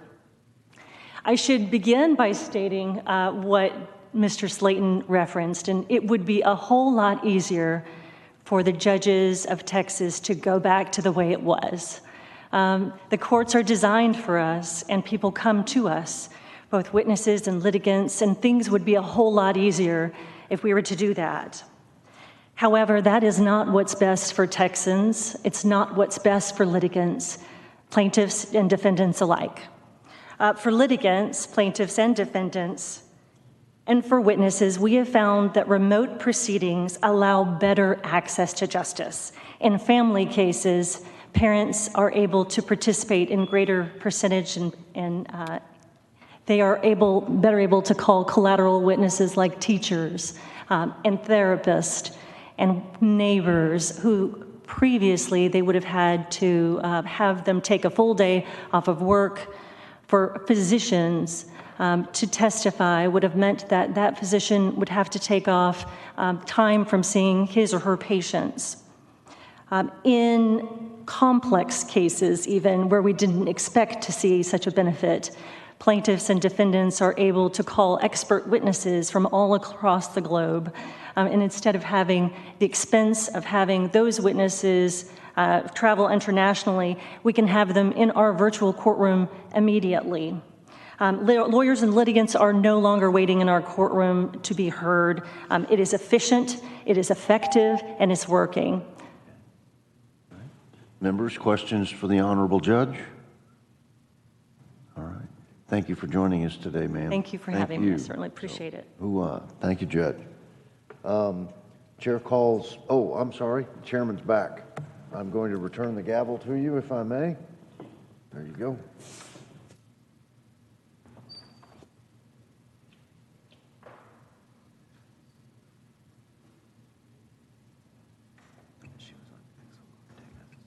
Okay. That chair calls Laura Thomas. There she is. Counselor, come on down. Tom is on Senate Bill 6090. Welcome. You know how to do this, but introduce yourself. Tell us who you represent. Give us your testimony. Thank you, Mr. Chairman, committee members. My name is Laura Tames, and I am the Vice President of Texas Trial Lawyers Association. I am here individually and on their behalf testifying on the committee substitute. First, I want to thank Senator Zaffarini as well as Chairman Leach on the House side for inviting us to participate as stakeholders regarding our concerns on the bill. We also applaud many of the courts who have launched the remote proceedings program over the past year. Many of our county courthouses have been opening to in-person proceedings, and which is safely. But this committee substitute allows for remote proceedings to continue and to maintain the purity and efficiency of the process in the event there's a jury trial. More importantly, this substitute provides some safeguards so to prevent any potential jurors from being excluded on the basis of lack of technology or failure of technology, which wouldn't be statutory exemptions or disqualifications. So with that, I am happy to answer any questions. Thanks for your testimony. Senators, any questions for the witness? If I can ask, based on your experience practicing law and representing the association, are there settings, and I wouldn't ask you to criticize anything you've seen, are there settings where you feel like that doing the court remotely would not be appropriate? What would be off limits? I know there are some folks who would like to see a very broad application of the opportunity, some narrower. If you were writing this, is there someplace you would draw the line, or just completely course discretion, agreement of the parties? Help us understand that. Sure. As far as remote jury trials, I think the committee substitute addresses that portion. If there's evidentiary hearings, there are times when the credibility of a witness cannot be weighed very well and on a phone or a device, and that would be one of the issues. What about, speaking of jury trials, and I apologize to you and to the members and those participating for being in and out, as you know, multiple committees meeting at the same time and bills being heard. Picking a jury, voir dire. Most folks have been summoned for jury selection, and then some lawyers have been in the process of jury selection from the other side. Have you seen that done? Have you seen voir dire, or voir dire for folks who aren't from around here? Have you seen that done remotely? And can you imagine that being done remotely? Well, Mr. Chairman, there was some jury trials that were available on YouTube where jurors were selected. And it's a difficult process because they're not all in the same room. There's failure of technology, and some were excluded because of that. And that's where we get into the issue of not all of our 254 counties have the access to internet, to digital inclusion. And so we wouldn't want to exclude potential jurors because of that. I see what you mean. Potential jurors wouldn't have access to the technology in every case. If you think about the process of jury selection and making sure that your client receives a fair trial, whether you're on the plaintiff or defense side of a civil case, or the prosecution who's also seeking justice, or the defense of a criminal case, you think about jury selection and observing the reactions of the jurors to questions and group questions and that sort of thing. Do you think that could be done effectively remotely via Zoom or whatever technology? I have not witnessed that has been done effectively, only because sometimes the panels, because you can't always get maybe 75 potential jurors on one panel with Zoom screens, even with many. It's hard to loop and ask if juror number 1 agrees with juror number 35, and that's very difficult to do on a remote proceeding setting. And as far as examining witnesses, and by examining, of course, I mean asking a witness questions, maybe using exhibits. Have you had opportunity in the course of your practice? I have not, to examine a witness via Zoom at a hearing or a trial, to try to question a witness remotely in a court proceeding. Mr. Chairman, I have not had that opportunity. I've attended just non-evidentiary remote hearings. And so by non-evidentiary, that would mean no testimony being taken. Would that also mean no exhibits being offered? I'm asking you, I'm not telling you. Sure. So exhibits have been offered, but it requires us to share screen, upload them on Google Docs or Dropbox, and then share screen with court sometimes in advance of the hearing. just so everybody can see that. But in terms of actually questioning a witness, no, Mr. Chairman, I have not. Has it been your experience with questioning a witness and the process of cross-examination and the judge and the jury, if they're the finder of fact, their ability to see the witness's reaction to questions and see how they answer? Do you think that could be done effectively over Zoom or over technology and not in person?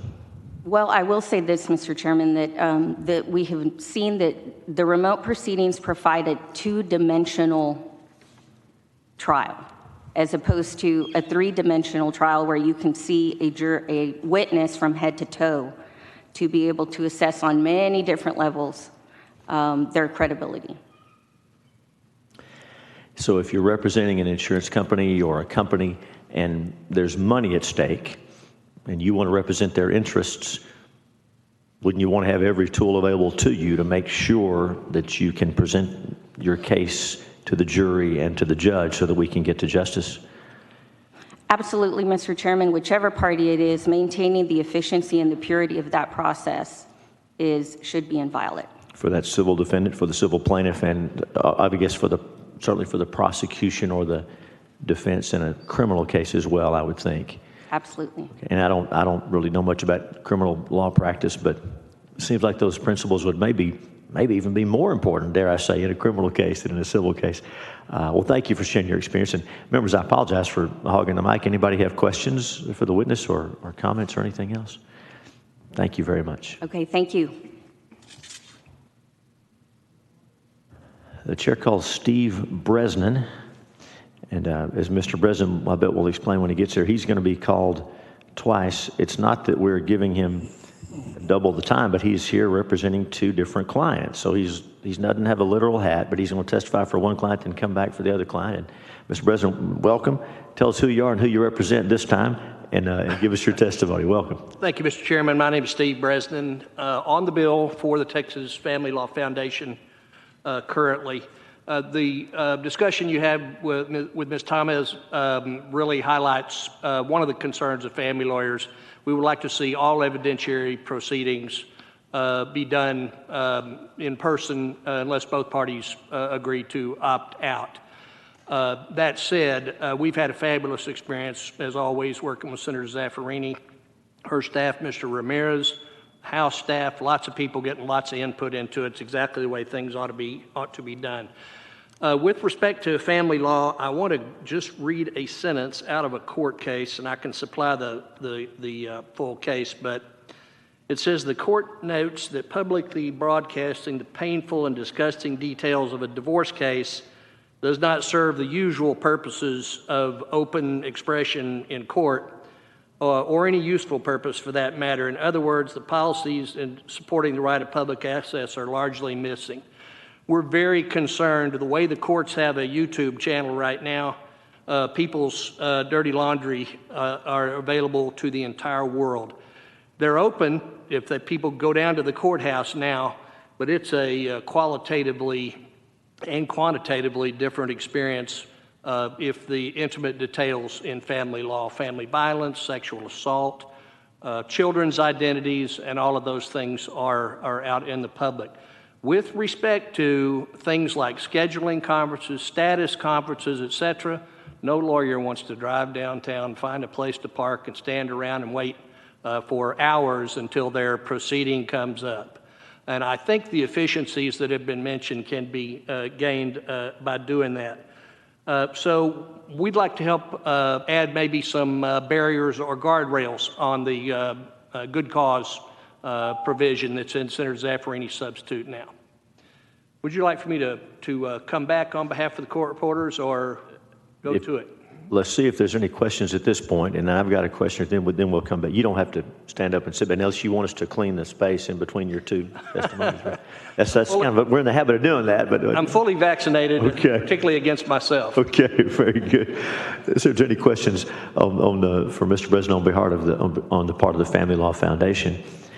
Let me just ask Mr. Bresnan broadly, and this could apply in family law settings, maybe the other side of the coin to what you just shared about the airing of private and personal matters. I'm wondering about public access to courts, open courts in a very literal sense. I know that in some cases, there are matters that might involve pro se litigants, maybe collections matters. And there, many times, some folks don't pay their bills, and the folks they owe money to have the right to come after them and to get a judgment to collect their money. And that system has to be that way. Folks have to keep their promises and pay their bills. Many times those cases are on a docket and they're run through rather quickly. And I understand that in some cases those proceedings have been conducted completely online. And so that for that litigant who doesn't have access to internet or high-speed internet, they may show up at the courthouse and nobody's there. It's just, I know this is new for you, but let's talk about that. That's not about the committee substitute, but about the issue broadly. What about a situation where the judge is at home and the parties are somewhere else and there's no one in the courtroom and no way for that litigant to access if they don't have access to internet? What about that? Well, at some point, we're going to have to trust the judiciary to exercise sound discretion and give people their day in court. The right of confrontation, the right to be there, the right to see the judge, the right to see the witnesses, the right to see the jury, all of those things that are embedded in our judicial system for hundreds of years are no less present in the circumstance than you describe. I would expect most of the judiciary would exercise sound discretion in that regard. We have also, on behalf of the family lawyers, I've heard a lot about pro se litigants being more involved here. If they're two pro se litigants and the people understand what they're doing, they haven't had advice of counsel, so that might be questionable. But for the very reasons that have been discussed, if they want to do a remote proceeding and the court, after maybe some advice about that or at least some information about it, wants to do them, we would have no objection in that regard. I hope I've been responsive to your question. No, you have been. Thank you. And I'll say, not just prophylactically, but like you, I agree the courts I've had experience with would use their discretion wisely and make sure that all those substantive and procedural rights are protected. We do recognize, though, that the legislature makes the law, and we don't want to abdicate our responsibility to put those guardrails in place to make sure, since the people of Texas acting through us make the laws, and then those are, of course, applied by other branches. But thank you for that. Senators, is there any questions for Mr. President on Family Law Foundation before we switch over? Very good. The chair calls Steve Bresnan on behalf of the Texas Court Reporters Association. Welcome back. My name's Steve Bresnan, on the bill for the Texas Court Reporters Association. I'll be very brief. Because we've heard about the backlog, 102,000 hours of cases backlogged during the pandemic, and we know that a bunch of visiting judges are going to need to be brought in to work that down. Literally over the last couple of weeks, in communicating some with the OCA, I provided a draft to Mr. Ramirez. We are going to recommend to y'all that the OCA develop lists of court reporters, both officials, deputy official, and freelancers, who can be accessible to the courts by remote all over the state. If there needs a visiting judge in Lubbock needs a court reporter, and the court reporter in Lubbock's busy on another matter, they can use a court reporter sitting in Houston to do that. So we're going to bring that to you, Senator, for inclusion, your consideration later in the process. One thing that OCA has done is facilitate the ability of reporters to work in lots of different places and service the courts, and this will be particularly needed in the case of the backlog. I'll do a better job of explaining that since we just invented it, really the final version in our minds as of last night. I'll catch up with the process in due course. Mr. President, thank you. Senator Lucio. FYI, what is the condition?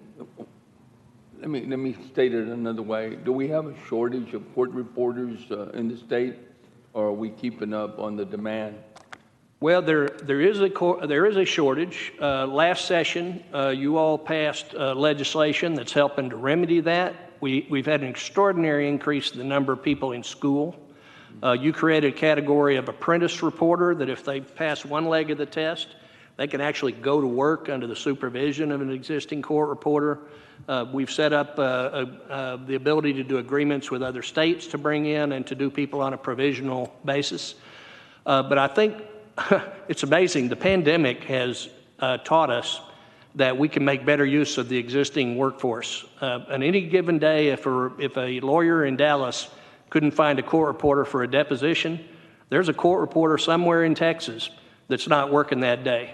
I'm glad you brought that up, in terms of having someone start their studies and then being able to come under the supervision of a qualified, bona fide, certified court reporter. I had the same thoughts about public school counselors. Yes, sir. And being able to get a classroom teacher who starts, their studies in counseling, the master's degree, program, and do that under the supervision of a bona fide certified counselor, because there is a shortage of counselors, and the ratio is pretty high. I was just wondering, FYI. Sure. I remember now when you stated it, that we did have. Right. No, it's an outstanding question. If I could say one other thing briefly. The Court Reporters Association, on its own dime, created what we've been calling Uber for lawyers. And at no charge, lawyers and court reporters can register on mytexascsr.com, and they can be matched up from anywhere in the state. Right. We got to do some marketing to get that going, but I've been authorized on their behalf to offer the state free usage of that website to match courts and court reporters as we work this backlog down, so they can be available remotely. And that's under discussion as well, and it'll be referenced in the statutory language that I'll be presenting to y'all later. Our conversation has led me to think about, legislation for next session that might work, and we'll be discussing all these ideas. Hopefully, it will lead to being able to have the professional support we need, even at long distances. Thank you very much. Sure. Yes, sir. Thank you all for your service. Really appreciate it. Thanks for allowing me to testify. Mr. President, I have one more question, one line of questions. Thank you for that. Yes, sir. And I think you've answered this, at least implicitly. Depositions. Yes, sir. I know remote depositions became pretty popular during the pandemic, or if not popular, they started happening more. Do the court reporters have a position on whether that's a good idea, if any limitations should exist? If you have a position on that, what about depositions done remotely?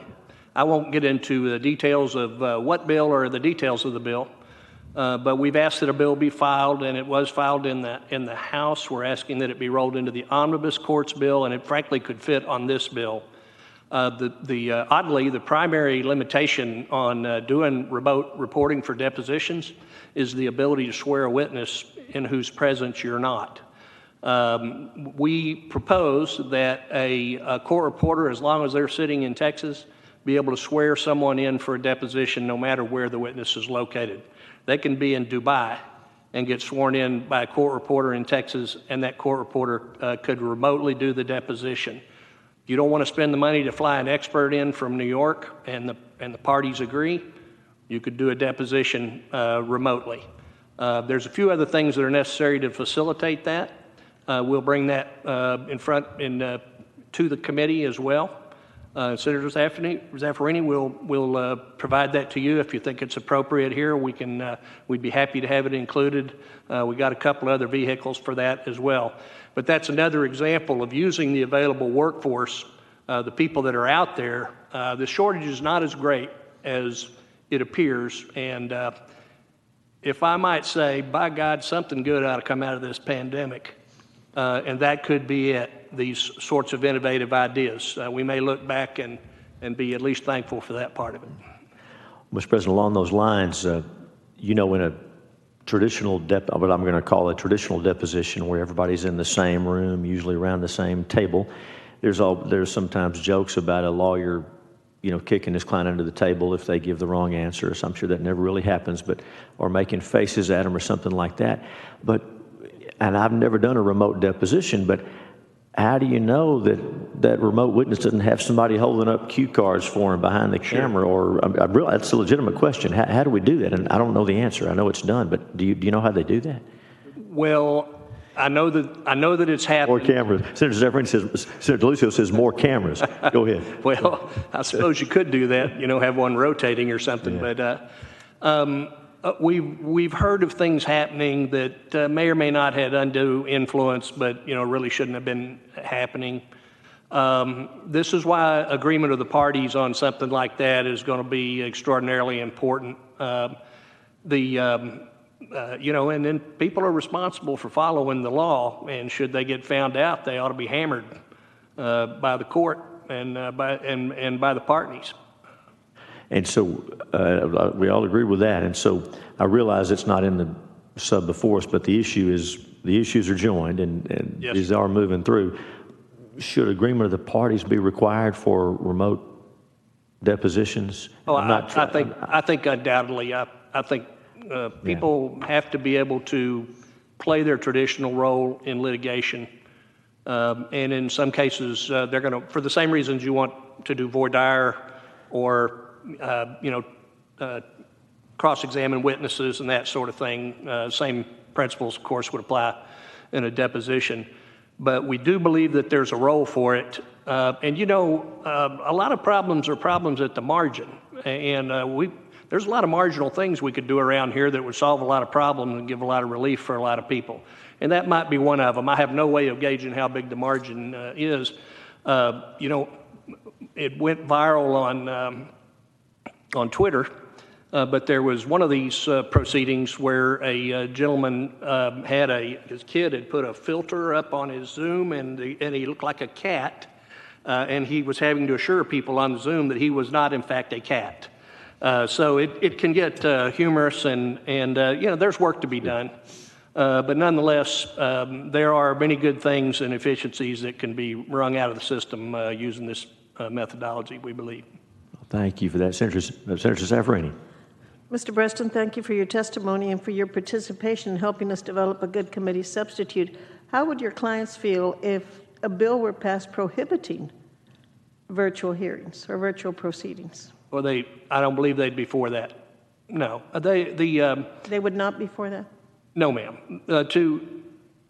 If you don't have to drive downtown to have a scheduling conference with the judge and the other parties and things, I think everybody sees the benefit of that. They do want to retain, though, their role in evidentiary matters, jury trials and bench trials where there's heavy evidentiary matter. But if it were to be prohibited to use these techniques, I think people wouldn't like that either. Thank you. You've been involved in many, many negotiations about even more bills. In terms of your participation in developing the committee substitute for this bill, how optimistic are you that we can develop a satisfactory committee substitute? I'm very optimistic. I don't think we're far apart at all. And I think it can be done and should be done. Thank you, sir. Thank you, Mr. Chairman. And may I say that prompting the witness is not limited to virtual hearings. I have seen in a courtroom an attorney hold up a pad with the answer for a witness, and I have seen the same witness read her hand. And when she was asked why she was reading her hand, she said the attorney had given her the answers, and she was literally reading her hand. I've never tried that. You just write it on their hand. Okay, wow. And this is the same former judge's court I referenced earlier. Former judge. I started to read my hand here, but I thought it wouldn't look professional, so I didn't. Thank you all very much. Appreciate you. That's right. Thank you, Mr. President. The chair calls Honorable Kenda Culpepper, our Rockwall County District Attorney. Welcome. You're no stranger. You've done this before. Good to have you back. And introduce yourself. Tell us who you represent. Give us your testimony. Thank you very much. Good afternoon, Mr. Chairman and members.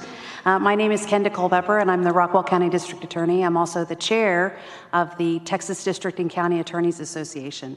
And Chairman Hughes, good to see you. We get to see each other quite a bit. And my own Senator, Bob Hall, it's so great to see you. We actually very much also want to pay special attention to Senator Zaffarini and her staff, Chief of Staff Jorge, who have worked really diligently with our association and many others on this substitute. And as a result, as we appreciate the hard work that's gone into the bill. We certainly like the substitute much better than the original bill, and I will be testifying for the bill. Last year, I was appointed to and ultimately served as the co-chair of the State Bar's Presidential Task Force on Criminal Proceedings. And that task force was comprised of judges, prosecutors, and defense lawyers from all over the state, large and small jurisdictions. And we were brought together to craft the rules, working with David Slayton, about how to proceed with remote proceedings. And we've continued to work together to find ways to continue to move the backlog. And we recently met by Zoom to discuss this bill. And after a lot of discussion, and remember, these are all criminal practitioners, we recognize that there are very good uses for remote proceedings. Consensual plea bargains, arraignments, announcement settings. You've heard all of that throughout today. And in far west Texas, it's silly for someone to have to drive 100 miles to do an announcement setting that's going to take 5 minutes. And so we definitely see the reason to have remote proceedings. So when you were talking about should we prohibit them, no, I don't think that we should prohibit them.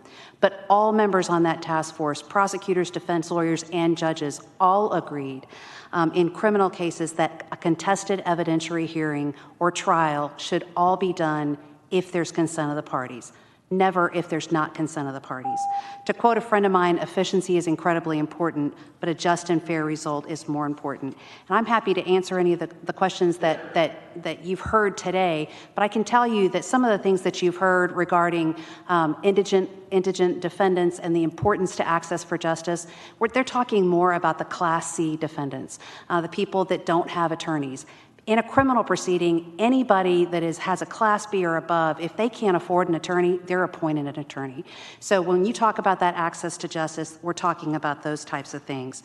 And I would just mention, and I can certainly answer questions about this, but we are concerned in a jury trial situation, and Chairman, you were talking about this as well. When you're dealing with an evidentiary situation, even a voir dire, it's incredibly important to be able to look at the credibility of that witness. In a contested evidentiary hearing, whether it's a trial or it's a motion to suppress or it's even a contested pretrial, it's important to be able to have that face-to-face interaction if you want it. If everybody consents to having it remotely, then have it remotely, as long as they understand the consequences. But that consent is really important of all the parties. And everybody in here has been through a Zoom hearing or a Zoom meeting, and you lose connectivity or you lose accessibility. Can you imagine being in the middle of a cross-examination and a juror just drops off? Or it's, you hear every other word? That would be completely inefficient, and quite frankly, it would not be a fair process. So we are incredibly grateful that we have the tools to have these remote proceedings where they're needed, and again, in these non-contested or uncontested evidentiary type situations. And we very much appreciate, again, Senator, I know that you and your staff have done a lot of work on this. We very much appreciate being part of it, and we appreciate all of the great work that y'all are doing here in Austin. Thank you. And I'm happy to answer questions as well. Ms. Culpepper, thank you so much. I've got some questions, but I'm going to see if the committee members do before. Senator Hall, you're looking, I can see you through the triple panes. I see all three of you.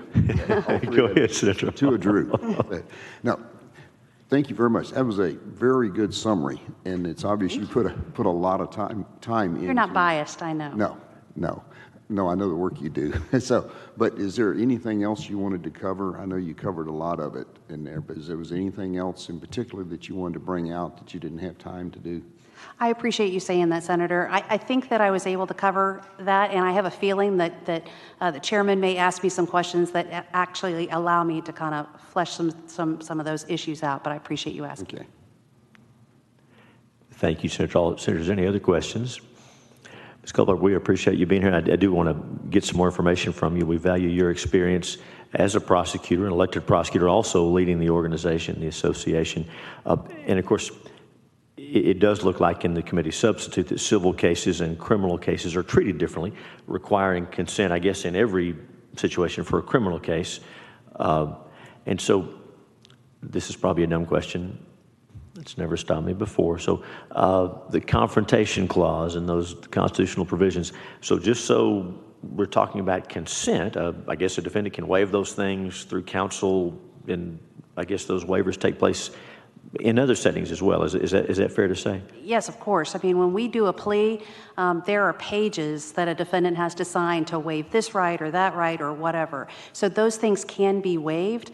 I can tell you that I think that if a defense attorney, and I can be wrong, but if a defense attorney waived his rights on a jury trial, I think that he'd be looking perhaps at an ineffective assistance of counsel claim. But we certainly see that in other situations as well. So a jury trial, I can tell you, and I appreciate the judges that came and said that they have done jury trials effectively and efficiently. I have not seen that myself, a jury trial. When you have a jury trial, and again, these judges will also tell you, we had an effective type hearing, but we had one juror that was looking at their phone the entire time. If I'm trying an aggravated robbery case, the last thing that I want is for one of the jurors to not be paying attention, to be looking at YouTube, answering emails, working while they're supposed to be listening to the evidence. And that has happened numerous times. And you talk about in terms of a witness, somebody said this earlier, what would keep them from having cue cards? Well, think about it from a witness's perspective. What would keep the defendant's brother from sitting right in front of her and looking at her as she's testifying? That's right. Those things terrify us as prosecutors in a remote proceeding. And so that's why we are very adamant that in a contested evidentiary hearing, we want the ability to have those in person. Well, that makes sense. Thank you for that. Let me ask you about another one that we haven't gotten to directly, and that is the idea of jury deliberations. Again, we already agree about jury trials, but do you know if, and I'm so sorry I missed some of the testimony, the team was here, I'm going to be reviewing all of it, but is anyone suggesting that juries could deliberate when the jurors are not present? I mean, and are there concerns there about whether that's going to be kept in secret, which it's supposed to be, or if they're all at home on their computers? Tell us about jury deliberation. You and I never get to watch that, of course. We're not in the room for that, but what about that? Beg your pardon? I wish I could. Me too. Yeah. Well, and actually, David Slayton can probably answer these questions. I've talked to prosecutors all across the state, and actually, we've had Zoom hearings to actually get people together across the state. So Zoom has been effective. But in terms of deliberation, what I think the judges are doing, and again, David can talk about this, is they've been putting jurors in breakout rooms. Now, the concern that we have with that in a jury situation, again, we're not talking about a non-contested situation. In a jury situation, when they're placed in a breakout, they're at home. So when those are supposed to be confidential, you and I can't hear that proceeding. What's to keep their husband from listening, or their neighbor from listening? Hey, I want to hear what happens at deliberation. The other thing that I have a little bit of a concern about in terms when you bring in jurors is somebody talked about it earlier, is the knowledge. You know, the OCA has been incredibly effective at giving jurors technology, like an iPad. If they don't have computer technology, then they get an iPad. But that doesn't mean that they can use it. I mean, how many of y'all have, well, I can just say, I'll just speak for myself. I do Zoom meetings almost every day, but I still have trouble figuring out how to raise my hand on the Zoom meeting. So, and I use it every day. So I just think that it's a matter of when you're dealing with the public in a very important evidentiary hearing that we need to at least have the option of having that in person. Now, that is not to say that you don't have very sophisticated witnesses that would prefer to testify by Zoom or remotely, and I really appreciate the fact that that is an option. And that gives us so many tools as prosecutors and defense lawyers. And I can tell you that prosecutors and defense lawyers are speaking with one voice on this particular issue. Listen, because it won't happen again, but these are things that we kind of both feel very adamantly about. No, that's an important point. Thank you for that. Senator Saffarini. Thank you, Mr. Chairman. Thank you for being with us today and for your excellent testimony. Are there additional concerns that you believe we need to address in the committee substitute? Senator, your chief of staff has been wonderful about communicating with us. There are a couple of tweaks that we'd love to see just in terms of just technical things that we've already communicated with him. But I can tell you that from a criminal practitioner's perspective, because remember, we are kind of singled out in terms of that we get that consent in an evidentiary contested hearing. But from the criminal practitioner's perspective, we definitely think that this bill is a workable product. Thank you so much. We appreciate you. Thank you, Mr. Chairman. Thank you so much for your testimony. It's good to see you. Thanks for taking time to be here. Thank you. Senators, if there's no objection, I'm going to recall Mr. Slayton, just because some other matters have come up we'd like to get his opinion on. If there's no objection. Mr. Chairman. Senator Zaffirini. I had hoped to ask Mr. Slayton back to respond to some of the questions that came up during the testimony. Unfortunately, he was asked to leave after he testified. Did somebody invoke the rule where he had to leave? No, I think one of the sergeants didn't understand what a resource witness was, so he was asked to leave, but we got him back with Rick's help. Okay. We apologize for that, Mr. Slayton. No, It won't happen again. That's right. Introduce yourself, tell us who you represent, and then we'll have Senator Zaffirini up. Go ahead. Hello again. My name is David Slayton. I'm the Administrative Director of the Office of Court Administration and Executive Director for the Texas Judicial Council. Thank you. Senator Zaffirini. Thank you so much, Mr. Chairman. Mr. Slayton, would you please talk to us about jury participation and selection, the whole voir dire process, and how that has been impacted and in any case perhaps hurt in any way or slowed down in any way by virtual hearings? Sure. Of course, this bill would only permit it with consent in the district and county courts. The substitute would. But when it occurred, basically the way it works is that when the summons goes out, there's a questionnaire that goes with it, which asks people about their ability to participate remotely, whether they have the technology, whether they have the space. And then basically, as the bill provides and the Supreme Court's order provides, they cannot be excluded because they don't have access to technology. So we actually provide them at their homes iPads with cell service. They're locked down where the only thing they have is Zoom, and that's basically it. And then we have an orientation with them to help them understand how to use those devices effectively during the jury trial. We've seen participation rates for jurors go from 25 to 40% responding to summonses in person up to 60 to 90%. It's been quite remarkable, the participation rates. With regard to the trial, I always wonder when people say that jurors are not paying attention if they've actually watched a virtual jury trial, because we've not experienced that. I think if we've had about 50 virtual jury trials in the state now, I would wish that any of you that have questions about that would speak to those judges about it or the attorneys.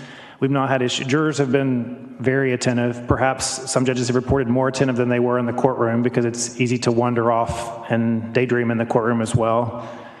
With regard to deliberation, as was pointed out by Ms. Culpepper, they are put into a breakout room and they deliberate there. Just as in any jury trial, the jurors are instructed by the judge, and during a virtual jury trial, there are additional instructions added. No one can be in the room with you. You can't allow at any point during the process. So there's obviously some extra protections that are added, but quite frankly, we've not had any issues with that in the over 50 that we've had so far. Has there been any problem regarding live streaming? So to be clear, I know the issue came up about live streaming from Mr. Bresnan. When the stay-at-home order was in place in Texas, there's only one way to satisfy the open courts provision of the Texas Constitution and the U.S. Constitution's First Amendment and Sixth Amendment rights, and that was to find a way to stream those proceedings to the public. Otherwise, we would have been having secret court proceedings, which are prohibited. And so the only way to do that during the stay-at-home order was to stream them live on YouTube. It was our only option. Now judges are moving with courts opening back up, courthouses opening back up where people can now come in, the stay-at-home order being lifted. Courts are able to stream those proceedings into their courtrooms where the public can gain access to them there. There has been some concerns raised over the last year about sensitive matters. The Constitution of Texas and the U.S. Constitution require court proceedings to be open in almost every proceeding. The public has a right to watch their courts at work, and it's even in things that we would consider pretty sensitive. Obviously, putting them on YouTube where perhaps more people make use of their right may cause concerns by people, but courts have always had the right to close proceedings. They have that right in in-person proceedings if there's sensitive testimony or certain things. Sometimes there's pictures of child abuse and things like that. And we last April put out guidance to the courts on how to do that and how to shut their streams down. And I believe that's been occurring. Certainly there's probably been cases where the judge hasn't, but they have the ability to do that under current law, and there's nothing that restricts that now. So even under this substitute, they would still have that right. Is that the equivalent of the judge asking the attorneys and perhaps the litigants in some cases to go into chambers, or asking the jury to leave? Absolutely. The court can close the courtroom, kick everyone out except for the litigants and the attorneys. They can ask the jury to leave, and they can hold those proceedings without anyone available. Or if it's a jury trial, leave the jury in there but excuse the public, so that those sensitive matters. The U.S. Supreme Court has held that has to be limited only to the parts where it's absolutely necessary, because the public's right to watch its courts at work and be transparent are paramount in our system. And so obviously we gave the judges a bench card on how to do it, just so that they wouldn't step off into problems because of that. Have there been any problems related to civil evidentiary hearings or hearings involving witnesses? I'm not aware of any, and it's interesting. I heard some of the testimony about the ability to judge the credibility of witnesses. And again, I'm going off based on what I hear from judges who that is their job every day, to judge the credibility of witnesses. And what they report is that there is no problem judging credibility of witnesses remotely. There's actually evidence that shows that, quite frankly, judging credibility of witnesses is not what it's all it's not always about whether your nose flares or your mouth turns differently. And so it's not about squirming in the chair, although if I was on camera, you'd probably see me squirming in the chair right now. So judges have reported it's better, and quite frankly, if you think about the judge's typical view, which is this, they usually see them from the side. They actually can see them face on, and they feel like they're able to do a really good job of judging credibility. So I've not heard any issues with civil evidentiary matters with witnesses. They've been able to do it. Again, if judges wanted the option to do it, they know, they have lots of experience at this point about it, and I think they could figure out which are the right cases to do that with. Thank you. The committee substitute requires consent in criminal cases, but not in civil cases. Could you expand upon that, please? Obviously, Senator Hughes brought up the issue of the confrontation clause. I think that's the biggest part of the need for consent in criminal cases. We have a Sixth Amendment right to confront our adversarial witnesses, so that's the reason for that. One of the issues that's been raised by judges that are concerns with consent in civil cases is what that does is flips the whole system on its head. Right now, judges schedule matters for hearing. They tell them where to go, when to be there, and if people have a problem with it, they file motions or objections to it. Judges hear the arguments, they issue a ruling. If consent is required up front, that sort of flips the whole process on the head, where in a sense the judge is going out and begging people, hey, is it okay if we do this by remote? Instead of just scheduling it and hearing the concerns raised by parties. That's one, the sort of flipping it on its head. The other issue that judges are concerned about with consent is that it allows whoever has money or power to play games with the process. So I'll give you an example. In a recent case, this has happened a number of times, but in a recent case I was watching, there was a doctor who was required to testify as an expert in a case. That doctor who was an expert was from Indiana, and typically if that person if there was an in-person hearing, that person would have to take off, fly down here, bill perhaps thousands of dollars for that time for maybe 20, 30 minutes of testimony, versus the way that they were able to participate in this hearing was to go about their work. For that 15 to 20 minutes of testimony, they appeared remotely and provided their testimony and saved a lot of money for that. Obviously, if parties are required to consent, either party could not consent and say, no, we want Senator Campbell to have to come in to testify because perhaps that provides a little leverage on the other party. So I think that's the concern about consent in civil matters. Clearly, as a substitute provides, we think that parties ought to have a right to object and if they have good cause for having that hearing in person that's not based upon gamesmanship, they ought to have that hearing in person. But if there's good reason to do it remotely and it's more efficient and saves time and money, I think the thought is that that's perhaps the better way to go based upon our experience. Thank you. Unless Senator Hall objects, would you repeat for the chairman the highlights of your testimony that you think he should hear? Well, I think just briefly, I know you've had a long day. I think the key is that we've had just now over 1.3 million remote hearings in the state in every type of proceeding and every type of case. We've seen dramatic increases in participation by parties and parties that would traditionally default or fail to appear and get warrants issued for their arrest. I mentioned 1.6 million failure to appear warrants were issued in 2019. That's law enforcement out on the street serving warrants for people who missed their traffic court date. I think we could perhaps put our law enforcement to better use than doing that. I think the increased access to justice by parties has been tremendous in this, and we don't want to lose as Steve Bresnan pointed out, the positive that came out of this pandemic was the ability for courts to operate in ways that are more cost-effective and increase access to justice, and I think that's probably the highlights of what I would say. Thank you, sir. Thank you, Mr. Chairman. Thank you, Senator. Members, any other questions for Mr. Slayton? So thanks for your testimony and for sharing with us how it's gone and what you've learned from the judges. Jury selection. So you were here well, I'm not sure if you were sequestered during all the testimony. I was listening. Okay, so now I've never picked a jury in a criminal case. I've seen it on TV. I've been involved in a few civil cases, jury selections, and so you know how that works. And I guess most of us have participated maybe as potential jurors, as venire persons. So the jury panel is out there, the potential jurors, right? And so you ask Mrs. Smith a question. As a lawyer and based on what you know from working with the judges, isn't it important that you also, while you're talking to Ms. Smith, are able to see how the other potential jurors are reacting to the question and to her answer? Does that make sense? Yes, and I think... Is there a way to meaningfully do that with little squares on my screen? I do as much Zoom as anybody, but how do you do that remotely? So a couple of things. One is that we recommend that judges never have more than 24 members on a Zoom panel for jury selection at a time. That way the squares are big enough. You can put 50 on one screen, but everybody's this big. And so that's how it's happened is we sometimes split the panel. So they'll do half the panel in the morning, half the panel in the afternoon.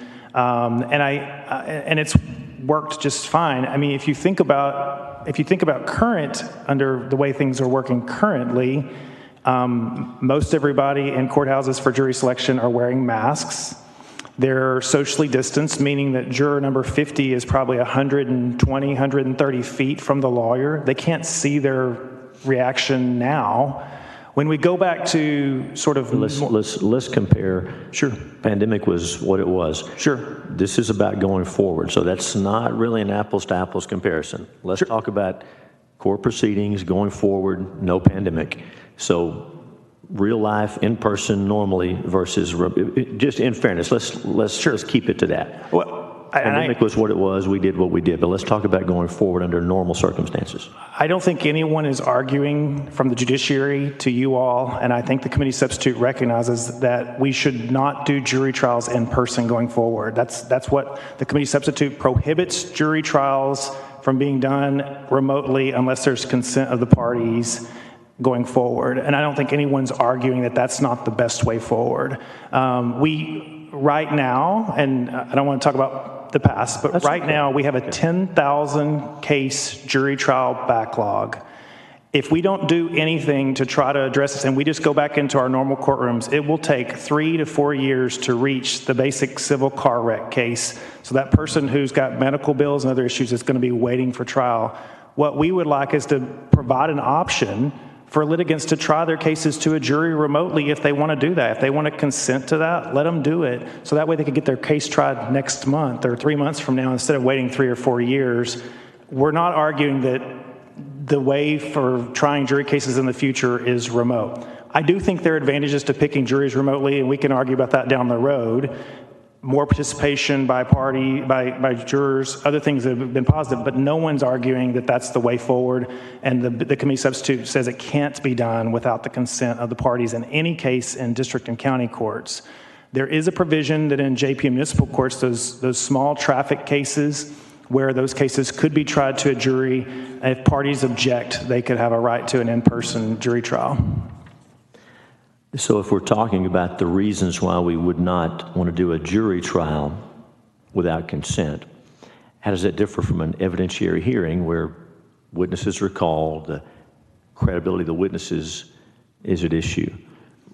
I don't think the committee substitute would have us require consent for those type of hearings.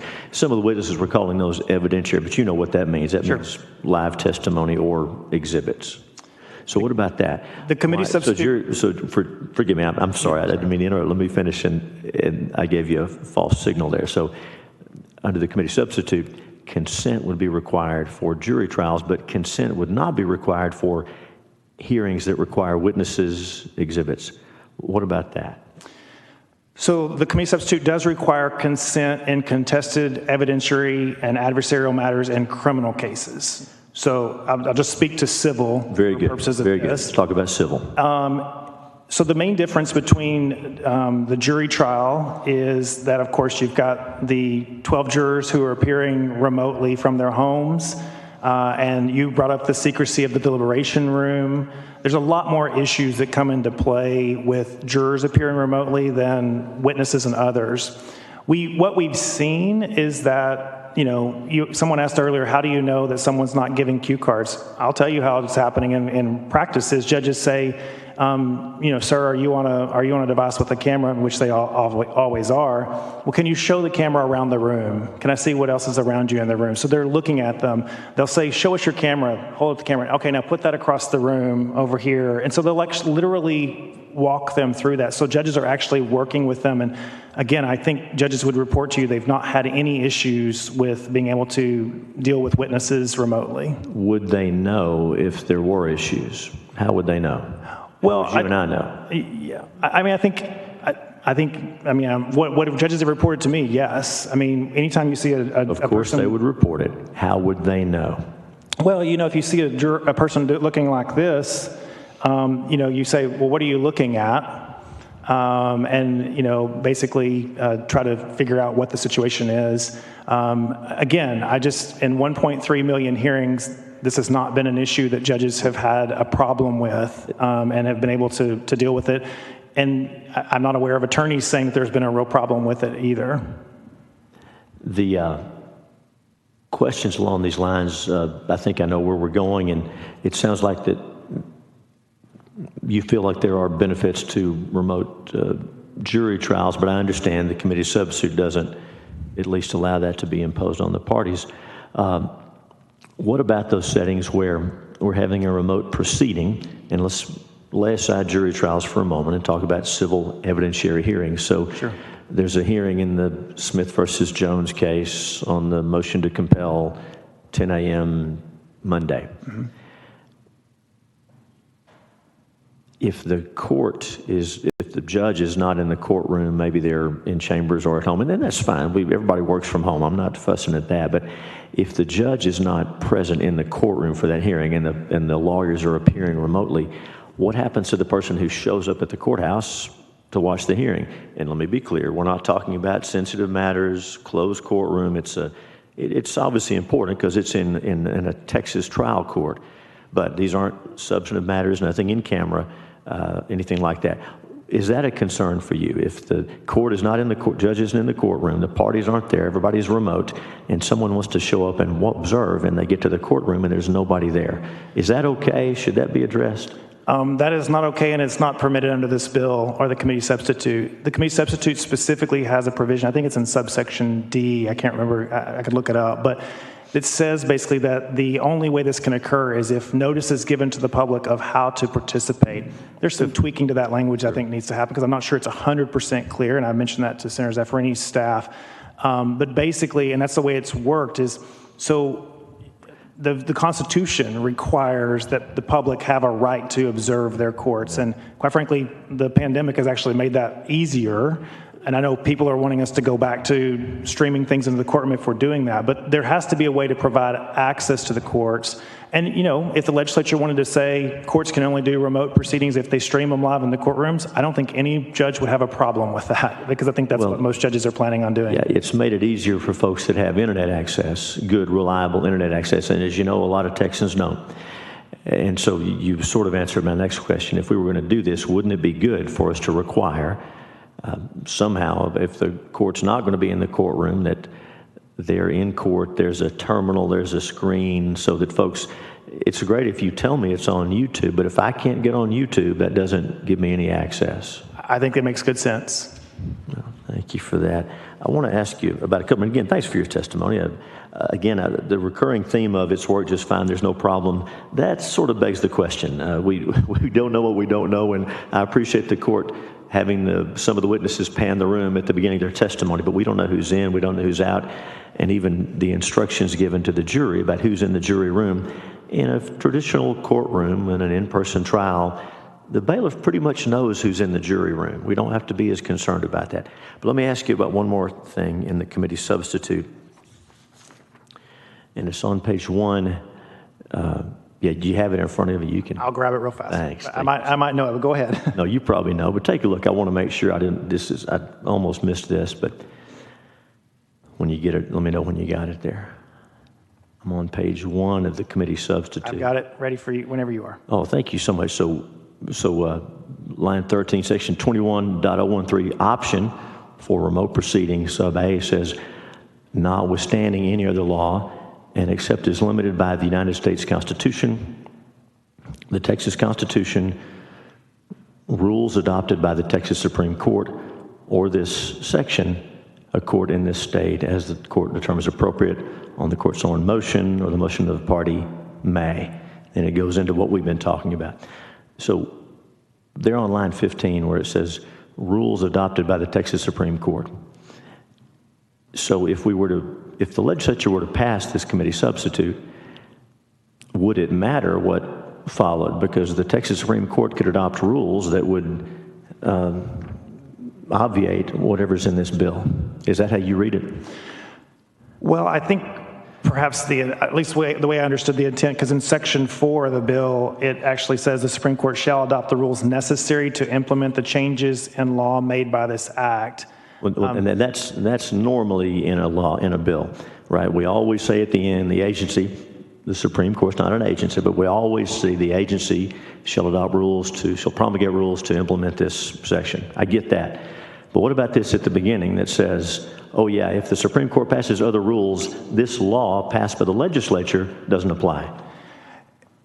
Well, again, the way I understood this was it's if the court limits it, because it says, notwithstanding other law. I understand what you're saying. I think the intention, my understanding of working with the stakeholders as part of this was that you all would set the guide rails with this bill to say this is where we think it should be used. And oh, by the way, Supreme Court, implement rules to implement these provisions, as you all have done since 2003 with a number of bills, and that the court's rules would need to be consistent with this, and maybe that's where it needs to be tweaked, because I don't think the intention, and Senator Zaffarani can speak for herself, but my understanding from the stakeholder meetings was that the court's going to probably need to do some rule making to flesh out whatever your guide rails are and how this goes, procedural rules and how it goes about.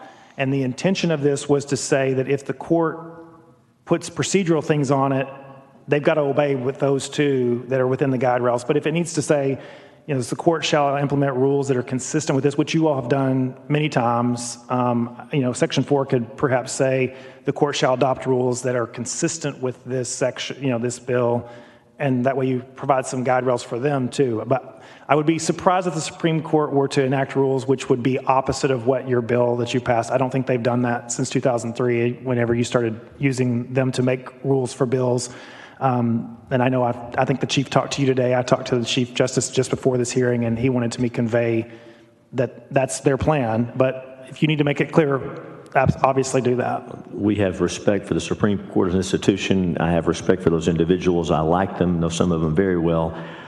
I can say that in at least one case, in multiple cases since 2003, the legislature has clearly spoken on a matter, and the Supreme Court nevertheless undertook to promulgate rules contrary to the legislature's clearly expressed intent.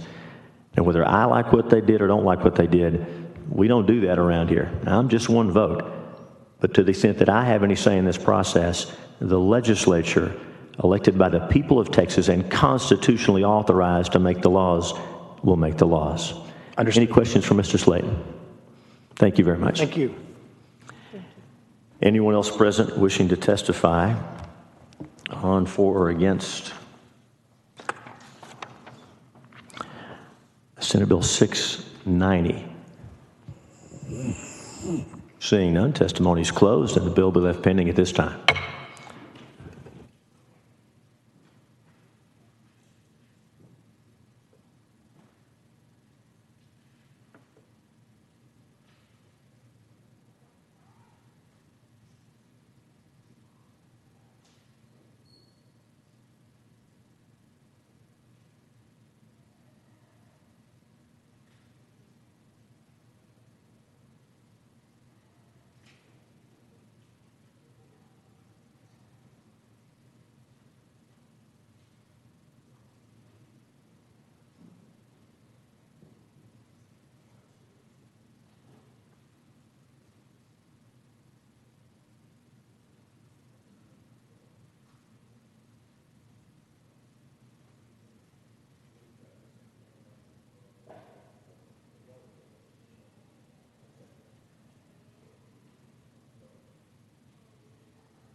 Okay.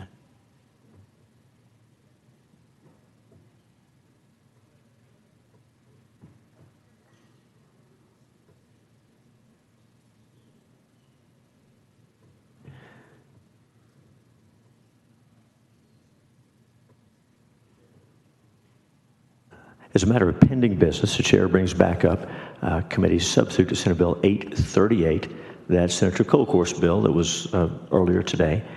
And there's been a committee substitute sent up and explained by Senator Colcourse. And Senator Schwertner moves that we adopt the committee substitute. Is there objection?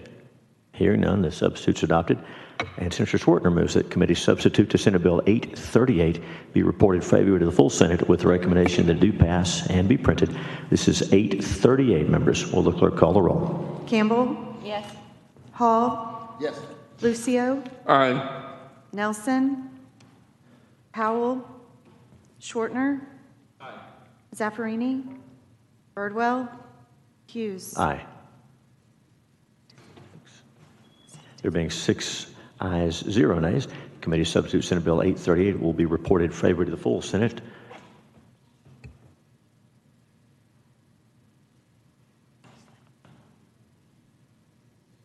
You want it local or not? You want local? Okay.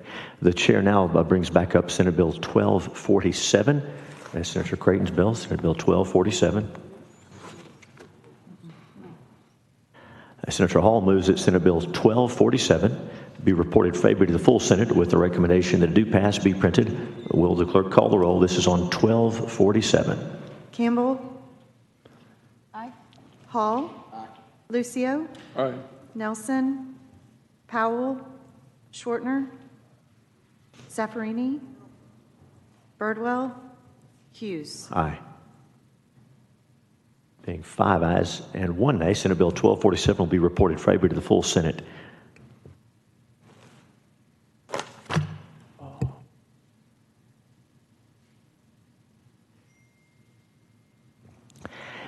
Senators, we do have motions in writing from members asking their votes for unanimous consent for their votes to be shown. Is there objection to adoption of the motions in writing?